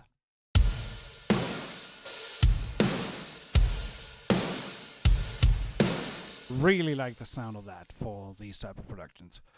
Adding a little bit of claps stuff. again, musical sampling Medusa. In case you want to know, I have a bunch of audio tracks if you want to import the samples like on a kick or a snare to add on. I have a preset for Tune Track Easy Drummer, it's 3 in here, and Native Instruments Battery. If you don't have any of these, no problem. Activate the Mixwave Gojira, replace it. If you have the Complete Control kits from Native Instruments, put in the Native Instruments kit. That's perfectly fine to do. So you can replace a lot of that with other libraries. And again, you might need to adjust a few settings here and there in regards to the EQ. I mean, look at this. The Mixwave Gojira sounds so ridiculously good out of the box that I have no further processing on it. That happens as well. I have patches in my template where I don't need to process anything because they just sound great as they are. So keep that in mind as well. Not everything has to be changed in terms of sound and EQ. I think it's important to EQ with intent. What's the sound that you're going for, and not just EQ because someone told you need to EQ everything. No, you don't. If it sounds good, it is good. That's something to keep in mind as well. All right. That's thanks, Jess, for the reminder. Let's quickly take a look at the overall list of the sample libraries that I have in the template. So that might be a good way to see whether there's something that you need to, if that's how much you're missing out on, or what libraries are you missing, or maybe none at all. Maybe you have them all. Maybe you have 90% of it. I would say if you have less than 40% of the libraries used in the template, it might not be the right thing for you. So again, the more libraries you do have that are part of the template, obviously the better. So let's take a look at the list of the libraries that are included. Strings: Cinematic Studio Strings, Performance Samples Pacific, Fluid Shorts 1, Vista, Audio Imperia, Jaeger, Orchestral Tools, Metropolis Arc 1, 2, and 5. There's Metropolis Arc 3 later as well. Spitfire Audio Chamber Strings, just the ensembles. I'm not using the individual sections. I have one single patch from Albion 5 Tundra in there, so that's kind of neglectable. Stress of Sampling Flato Strings, again, just 1 or 2 patches from the library. Audio Imperia Constrictor for string effects. Solo Strings, Audio Imperia Solo. Best Service Emotional Violin, Violoncello. Performance Samples Solo Cello. Cine Samples Tina Guo, Taylor Davis. Westwood Strings Untamed, one of my favorite solo patches for non-traditional articulations. Really good stuff. For brass, we have Cinematic Studio Brass, Orchestra Tools 155, Performance Samples Caspian Brass, and Angry Brass Pro, just the ensemble patches. Keeping on with brass, Audio Imperia Jaeger, Solo, Talos, Nucleus, and Fluid Shorts. Musical Sampling Trailer Brass. Going on to Woodwinds, Cinematic Studio Winds. My woodwind section is the smallest one because I don't tend to write a lot of woodwinds. So we have Cinematic Studio Winds with a full section plus the individual ones, and I have the Spitfire Albion. I use the Spitfire Albion 1 woodwinds way more often than the individual ones from Cinematic Studio Winds, especially that pre-orchestrated patch from the high woodwinds in Spitfire Albion 1 usually does 90% of the job, at least for me. Great patch. Percussion, one of the biggest sections, of course. We have the whole Spitfire Audio Joey Burgess percussion for orchestral percussion. That's one thing. If you don't have that, you're likely gonna need to replace that with whatever orchestral percussion library that you have. That can be Cineperc, Berlin Symphonic Percussion. The patches will be probably roughly the same on these. So a snare patch from the Spitfire library that I have here, that I cannot play right now. Why is that? Oh, wrong octave. So a snare, I have the Spitfire library here because I like the sound of it and I like the microphone selections, things like that.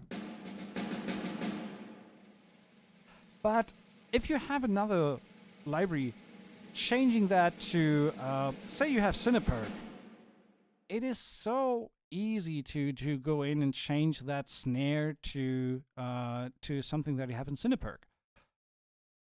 And I think I intentionally left out the key switch. Most of these don't have key switches at all, but these don't have key switch expression maps.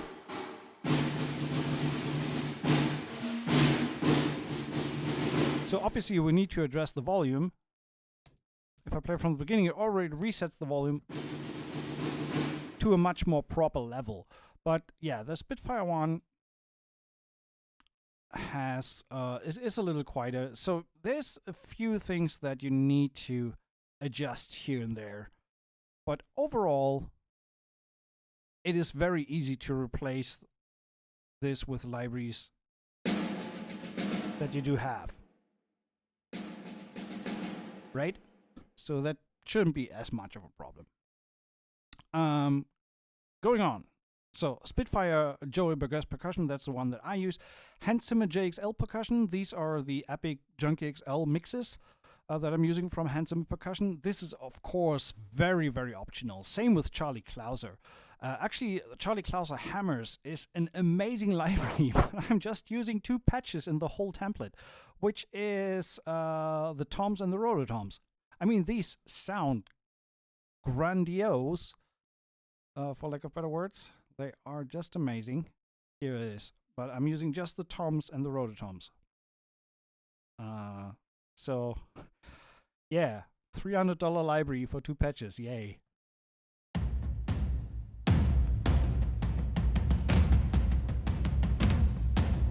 And on this one, I'm using Decapitator, for example. So a few patches have some settings that I tend to use all the time. That's the sound out of the box. And that's my process sound that I usually use with these. A little bit of EQ settings coming in, but Decapitator is doing a lot of work here. And EQ. So, going on, we have, where were we here? Charlie Clouser Hammers, 2 patches. Albion 1 percussion, I think I'm just using the cymbals from Albion 1. Heaviosity Damage 1 and 2, these are a bunch of more patches. ADO, the Epic series, Epic Taiko, Epic Dole, Frame, and Epic Toms. Loops de la Creme, Cymbal Swells, one of my favorite patches ever. If you don't know about it, Loops de la Creme, great developer, very cheap prices and very targeted libraries. They usually serve one specific purpose, but work insanely well. So the Cymbal Swells, I use them all the time, to be honest. Latest edition that I had was the Native Instruments Session Percussionist, which is an amazing sample library. One of the best, in my opinion, that Native Instruments have done recently. I'm using a few patches from Action Strikes, and I have in one instance of Battery 4, which I used for that hip-hop track that is also part of the demo. Actually, let's open that up, just we can check out a different style, what the template is used for. Audio Imperia, Cerberus, Decimator. I think Decimator, if you don't have that one, you may run into a problem because that's not available anymore. So if you don't have that library, feel free to just delete the patch. Cerberus, then we have Keep Forest Ferrum, which can be replaced, a few of these patches, with the Ferrum Free Edition. So if you don't have the full Ferrum library, you can still use a few sounds from the Ferrum Free library. I'm using a bunch of Devastator Breakout Pro, I think, from Keep Forest. That's also later in the sound effects engine, or in the section, in the sound effects section. I'm using a bunch of Devastator Breakout Pro sounds. Music Assembling Medusa Renegade, these were the 2 drum kits that we just heard. Toontrack Easy Drummer 3, again, can be replaced with whatever your favorite drum kit is that you're using. Mixwave Gojira, if I need to write some more heavier stuff, but this is also great sounding for country and pop productions, so that works really well too. On the keys side, I didn't do too much. Noir is my favorite piano ever that I usually use most of the time. I have a Scarby MK. Actually, I can show that. That's a cool example of the sound change. Let's open the hip-hop one. vintage organs. This is all native instruments. I have a few Arturia patches in there. I have the V collection. Again, optional. You don't need that. The Fracture Sounds Woodchester for anything really melancholic, emotional driven. Woodchester is amazing for that. Anything that I don't do with Noir, I usually do with Woodchester. And again, you can, of course, add your own pianos and things like that. It's easy to build upon the existing sounds. Then we have the synth section. This is the hardest to kind of get across because that is so interchangeable. Strings oftentimes stay the same. But, hey Julian, Happy New Year as well. But synth, obviously, you usually change them on a per track basis. I included basically the ones that I use the most. And these have the least kind of EQ settings and presets because that's just not predictable what you're going to use. If you have a patch that is really bass heavy or really high-end driven, then it doesn't really help if I give you a preset for that. I don't know what sound you're using. So these have the least amount of mixing presets. And it's the same for me in my regular workflow. I don't have mixing presets in there. I'm loading a patch and then I'm adjusting the mix as I go with whatever sound I'm using. So I have Spectrasonic, Omnisphere, and Trillion in there, Turia Analog Lab, Yuhi, Repro, Diva, and Zebra, which can also be Zebra X, the handsomer version. Output Rev and Rev X. I use that a lot, to be honest. Native Instruments, Ashlight, Straylight, Schema Dark. Latest edition is Heaviosity Gravity 2 for some of these patches. Again, Devastator Breaker Pro, and I have one instance of SoundPaint in there, one tiny sneaky little instance of SoundPaint, which I use time and time again. Again, optional. If you don't have it, just delete it.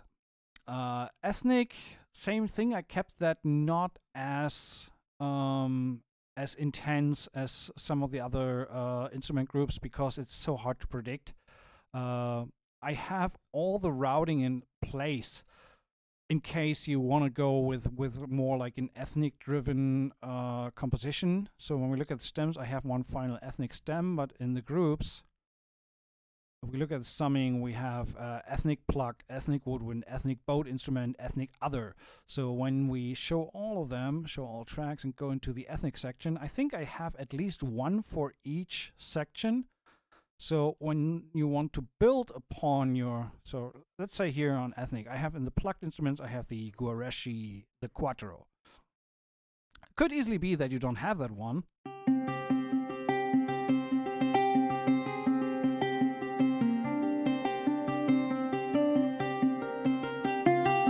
Absolutely amazing sounding library. But if you don't have that and want to use something else for ethnic plucked, if you say you have the Native Instruments Eastern library Discovery series, East Asia, I think it is. Yeah.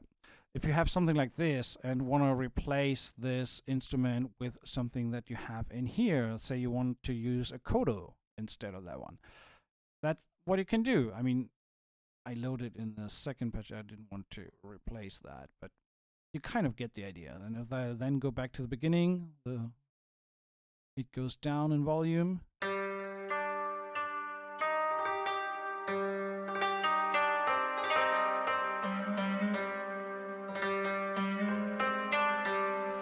And even though I changed the instrument, a lot of these settings that I have in here for my Quattro will still also apply to that East Asia instrument. So when I look at the EQ, no EQ at all, funny, didn't do anything. But for example, the compressor that I'm using here, and again, I have a list included in the template with all the plugins that I'm using.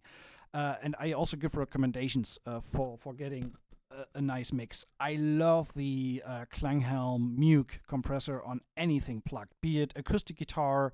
In the acoustic demo, I used that one on the guitars. It's like $29 and I can highly, highly recommend it. It's amazing for plugged instruments. So just this. I turned it off.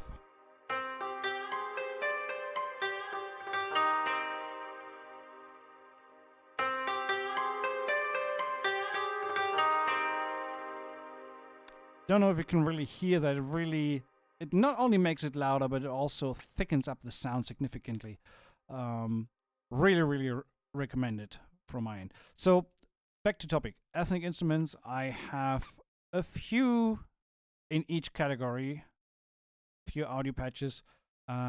So feel free to expand on that. This is just the hardest to predict whatever you may gonna need.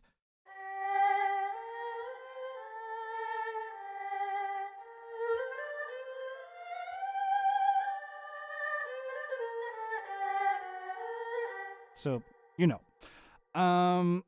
Finishing off the list of sample libraries.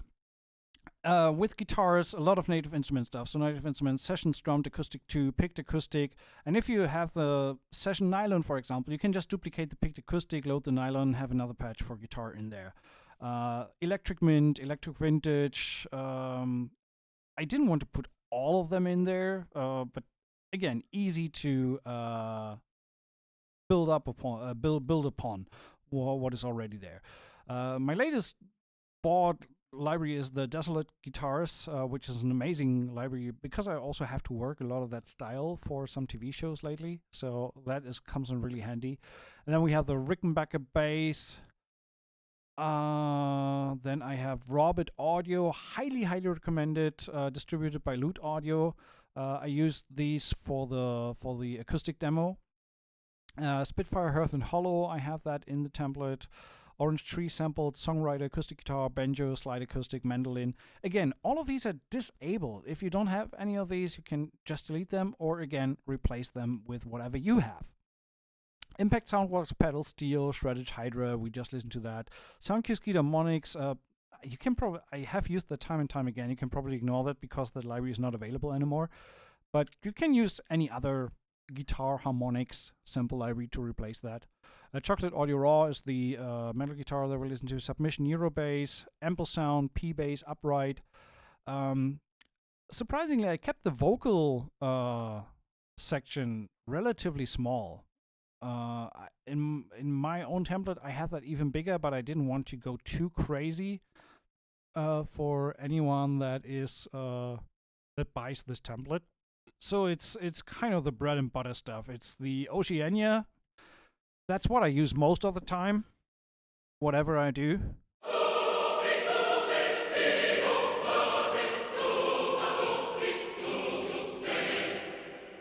And when we look at the settings, there's not too much stuff going on. I have a little bit of an compressor on it.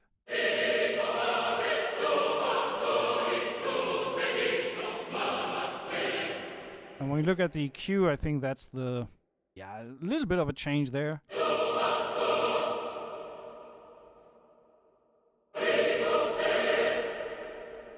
I mean, it's audible.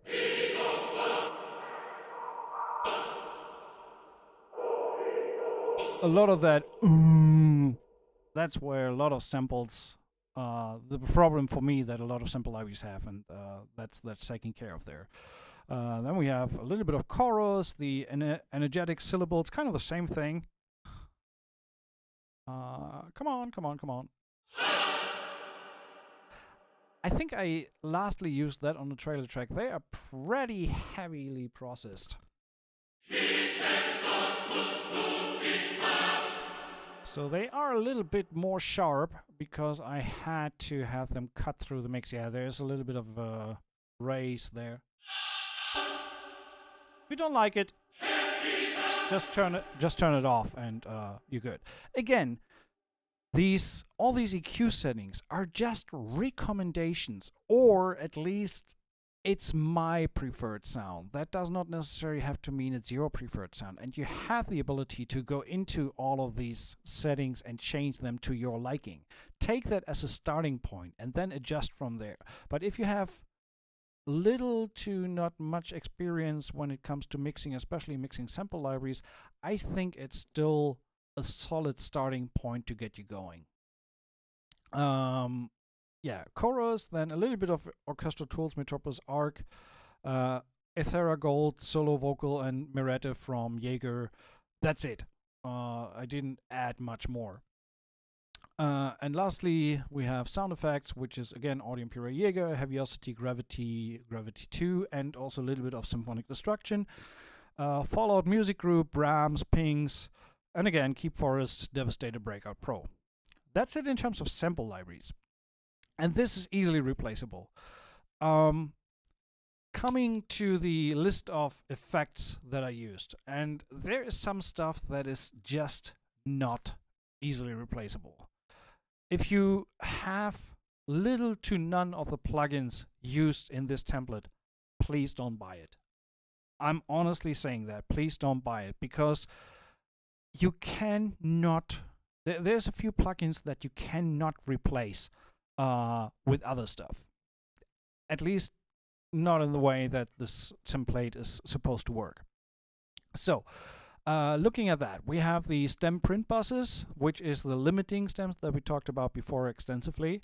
The FabFilter Pro L, absolutely mandatory. The template will not work if you don't have the FabFilter Pro L. After the Pro L, in that chain, I have another Waves 1 limiter that takes care of any peaks that come through or may occur that the FabFilter doesn't catch. I wrote down any other limiter would suffice. So it doesn't have to be the Waves 1 L1. It's just the one that I use because it's very low latency. It doesn't introduce any more latency.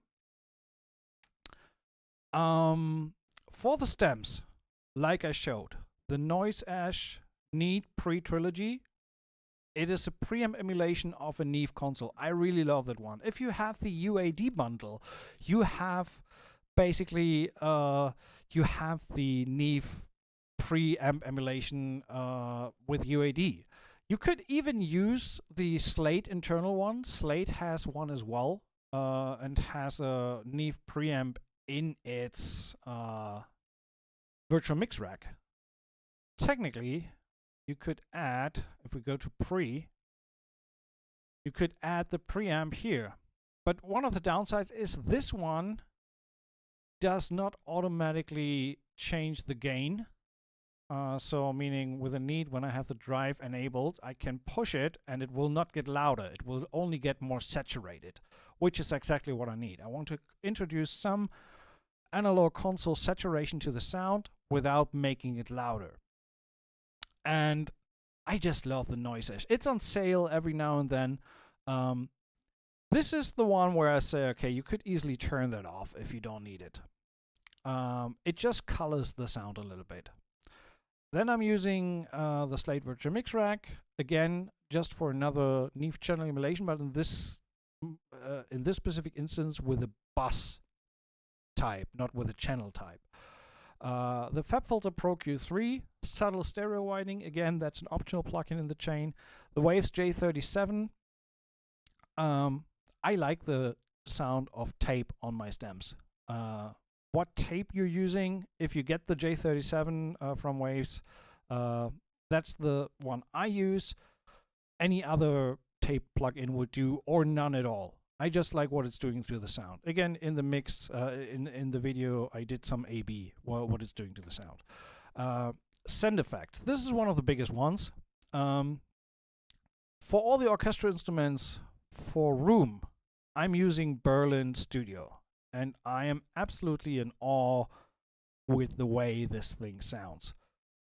I have that set up for strings, brass, woodwinds, percussion, tuned percussion. I think these are the ones. Yeah, that's where I have the Berlin Studio as a room plug-in. So I can send my individual orchestra instruments into the same room. I'm using the mid-stage preset on all of them, mid-stage wide. So it's just the room. Basically, let me quickly show you. Especially since these shorts in this hip-hop track utilize less reverb. Turn that off. Let's turn it off. That's the straight sound out of Jaeger. Hey Scammy, by the way, good to see you. So, and the Berlin Studio, it's the first reverb that I've ever experienced that kind of lulls around the sound instead of sounding like artificially put on top of the dry signal.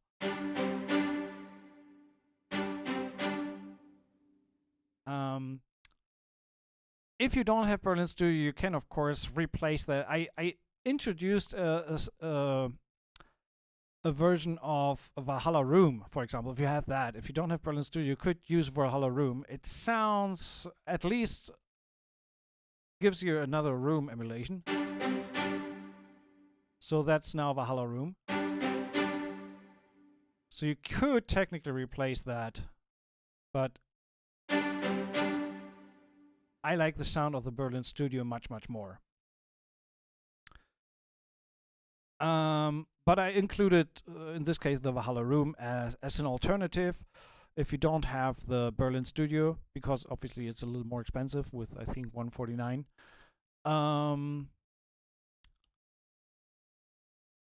So that's the room. And then the tail. For the tail, I'm using cinematic rooms for most of my orchestral sounds. I am using, let's look at the hall reverb, for example. String hall verb, cinematic rooms. I am using the large hall preset, roughly 3 seconds of delay, of tail decay. That's the vocabulary there.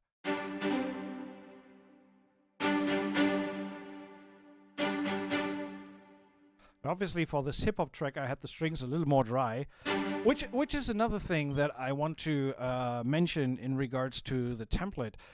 My reverb setting on the individual instruments allow me to go from big symphonic trailer type hall roomy sound, and by just dialing the reverb settings back or turning them off, I can go into more dry sounds, dramedy type of things like that. Even with libraries like, for example, Spitfire, I have the microphone positions baked into these little MIDI snippets in the beginning. So when we look at this little MIDI here, when we look at the mic positions, with Spitfire, that's CC 22, 23, 24. We can see 22 is down, 23 is up, 24 is down. So that translates to having just the tree loaded on these instruments. So if I work on a track, and I did that here on this hip-hop cue, because I used the tubular belts, and right from the get-go, if I look at the tubular belts, where are they? Here. So if I go to the beginning of the sound, as I have it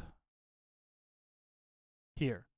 So right in the beginning, my initial preset is using the tree.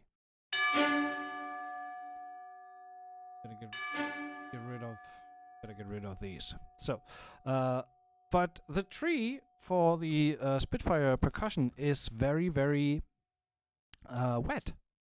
So for that track, for that hip-hop track that I did as an example for the template, as a demo track, it did not really work because that is way too wet.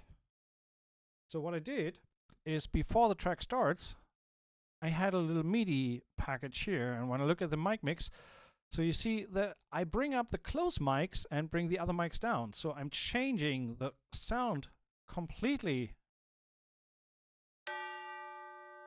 just by changing the mic settings. So that's another thing how this template can work with many different styles, even with different reverb settings and things like that. That's why I have these 4 significantly different tracks rendered out of the same template.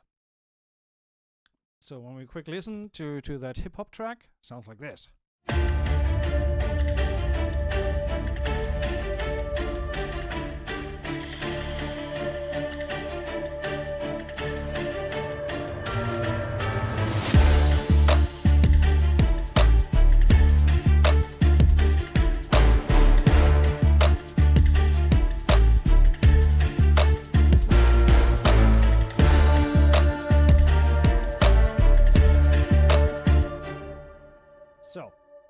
And again, one thing that I mentioned is I do have this pre-limiting analyzing tool. So I can analyze, okay, how loud am I before I hit my limiters? And I can adjust that in these stems processing through the pre-gain. Let me show you that once more, because I think I reset reset this on this one. So on the loudest part of the track, which is roughly that last chorus or that last repetition.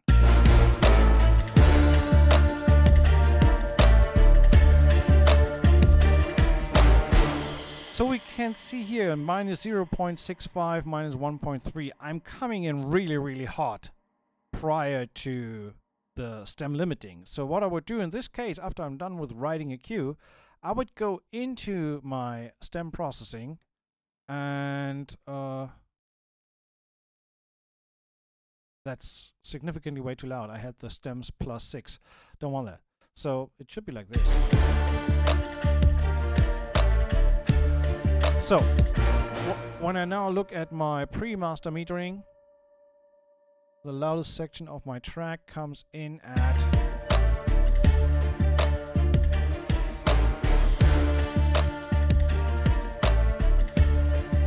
-5. So I could probably give it 2 or 3 more decibels boost, depending on how many LUFs I'm aiming for. But that's optional. But I explained that before. The pre-gain on the stems processing is what determines your overall volume levels for the mastering limiting. Let's put it like that. It's not really mastering. So cinematic rooms for my orchestral instruments, of course, can be replaced with your Reverb plugin of choice. If you want to use Vintage Verb, Valhalla, or Valhalla Room, or whatever, just replace it. Roughly 3 seconds is what I have for the orchestral tail. I put it down. I use Valhalla Vintage Verb in the template, and I actually put down, come on, it's $50. So it is just a brilliant plugin for $50. On the guitars, this is a little bit special. I'm using the I bought the UAD bundle on Black Friday with, I think it was $40 if you had this LA2A. The pure plate reverb that they have, holy moly, it sounds amazing on acoustic guitars. I'm using that one.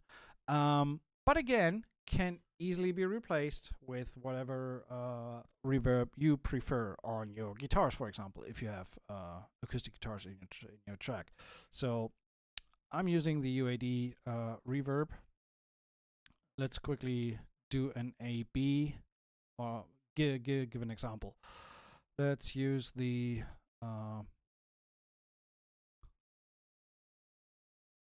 let's try the picked acoustic from Native. So a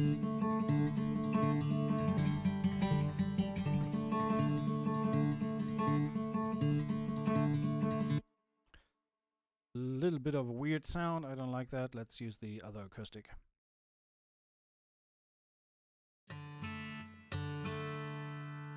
So if I take all the effects off,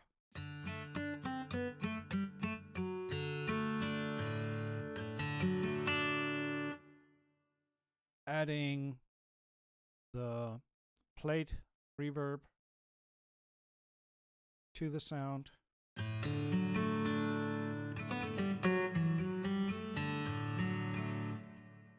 Really like the way it sounds. There's actually a preset guitar ambience, but yeah, if you don't like or don't have the plugin, if you have Valhalla Room or Valhalla Vintage Room, then obviously that would be the easiest choice. Vintage Verb has some plate models that work really, really nice.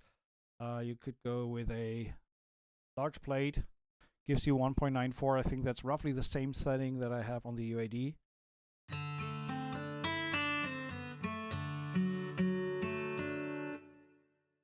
Versus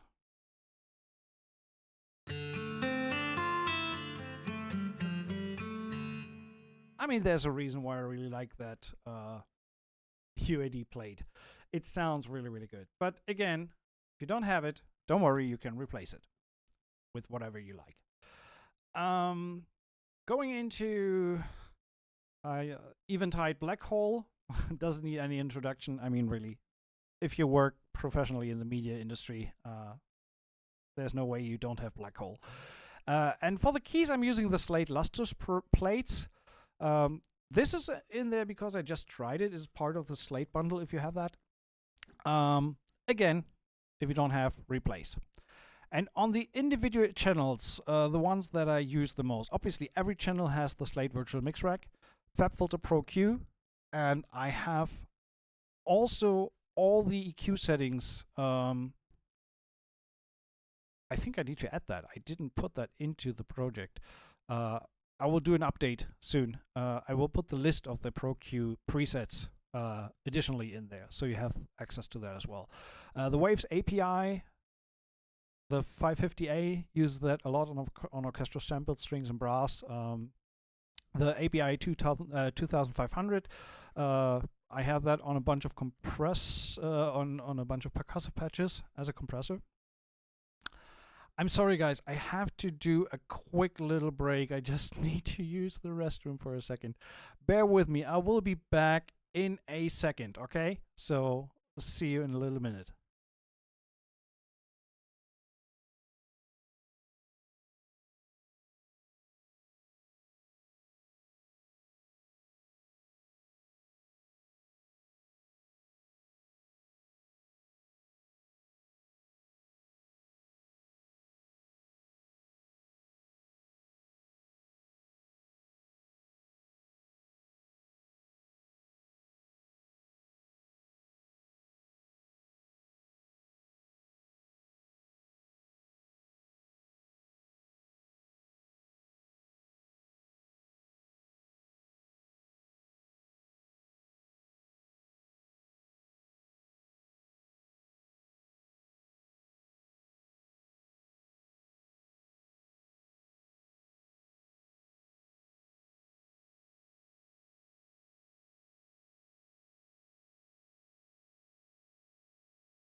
All right. Here we are back. Sorry for that. So to finish off the individual channels, I may have missed one or two plugins that I used on the individual instruments, but these are the ones that I definitely used. Waves API, Soundtoys Decapitator. I think there's just one or two patches on the Hammers Toms. We saw it there. Waves SSL comp. This one is kind of my secret weapon on piano, to be honest. When I look at my Noir patch, Native Instruments, there's still a guitar going on with it. You keep quiet. So, and maybe a little bit less black hole, just for demonstration purposes.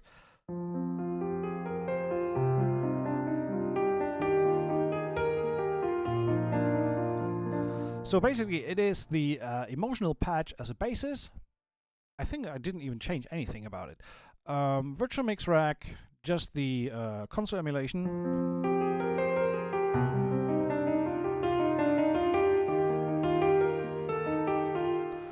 And on the EQ side of things, what do we have? A little bit low end clean up. I have a cut in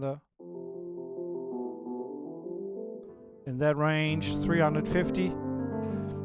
Optional, I have a high-end boost if I need it, depending on the track I'm working on.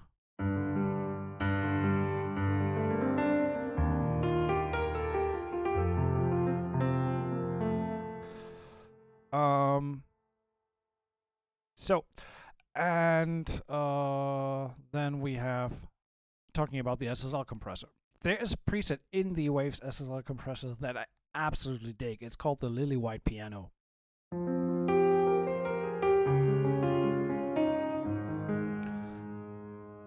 AB.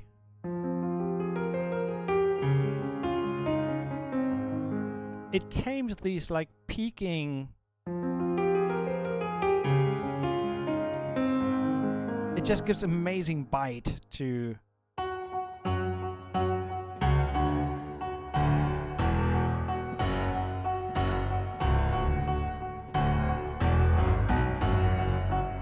Just love what it's doing to the sound. So using the Waves SSL.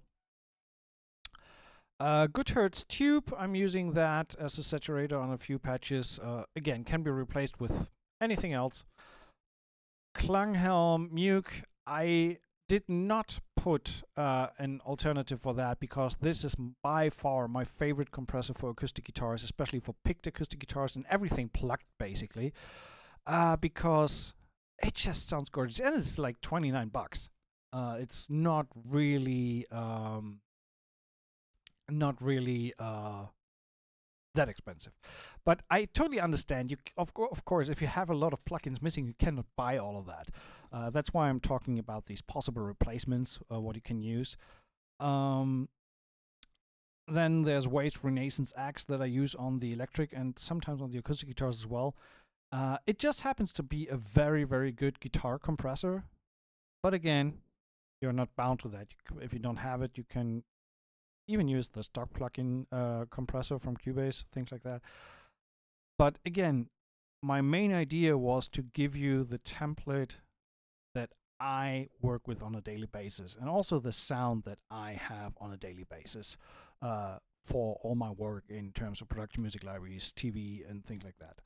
So let me quickly follow up with comments here. Hey Rob, thank you very much. Daniel, what about Cinematic Room? I think I addressed that. Do you ever try ducking the reverb for separating lead line violins from orchestral instrument to keep it clean? Not really, but I do have, especially on the Room emulation for the... I have an EQ after the reverb to at least get rid of some low-end mud in the EQ. But that's about all.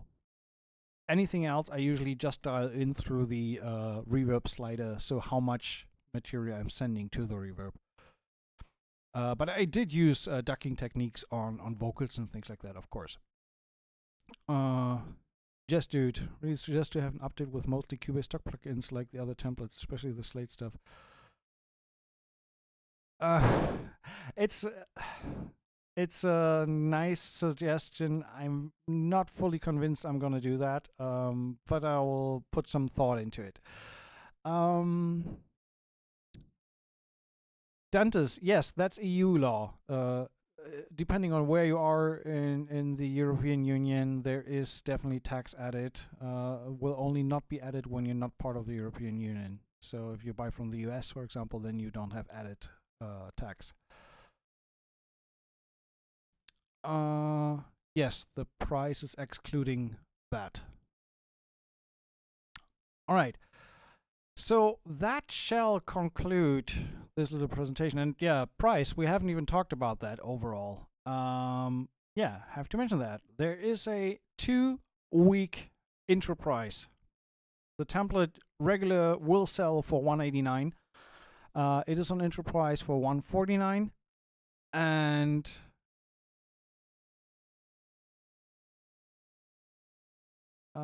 Dantes, I will get back to you after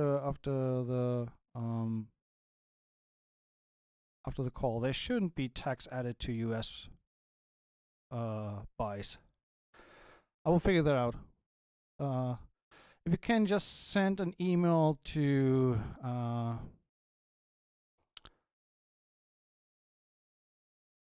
if you can register as a client, I can check it out.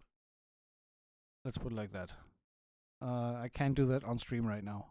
Maybe just drop me a message or on Facebook. Might be the easiest way. We'll figure that out. first of all, thanks you all for listening. I mean, I know that was a very nerdy, tech-driven presentation with a lot of stuff going on, but I have been, I know I was really, really nervous to showcase that because I've been working on that for quite a few months, and I'm happy with how it turned out. I'm happy with the sonic results that you can get out of it. Definitely, when you adapt that to your own workflow, you will come on stumble upon some hiccups, so like libraries not there because you have to redirect the libraries. That's why I present this overall template completely deactivated, so you don't get too many error messages trying to load all the instruments enabled. And I also write in the manual, there's two ways how you can tackle that. You can either sit down for a day, say, and activate instrument after instrument and make sure that either you redirect them to the correct file path or replace them with libraries you want to replace them with if you don't have the ones that are part of the template. SmartTune, I do not own Nuendo, but I have never heard anyone complaining that something didn't work in Nuendo. So I would say yes, there's full compatibility, but I cannot check it myself, to be honest. But it should be. Where was I? That when you replace the library, two approaches on how you can work with a template. Like I said, have a full day session, go through all the patches. It's roughly 500, and the ones you do not have, either replace with ones you want to change them to, change them with, or deactivate or delete the patches that you don't have and don't want in there.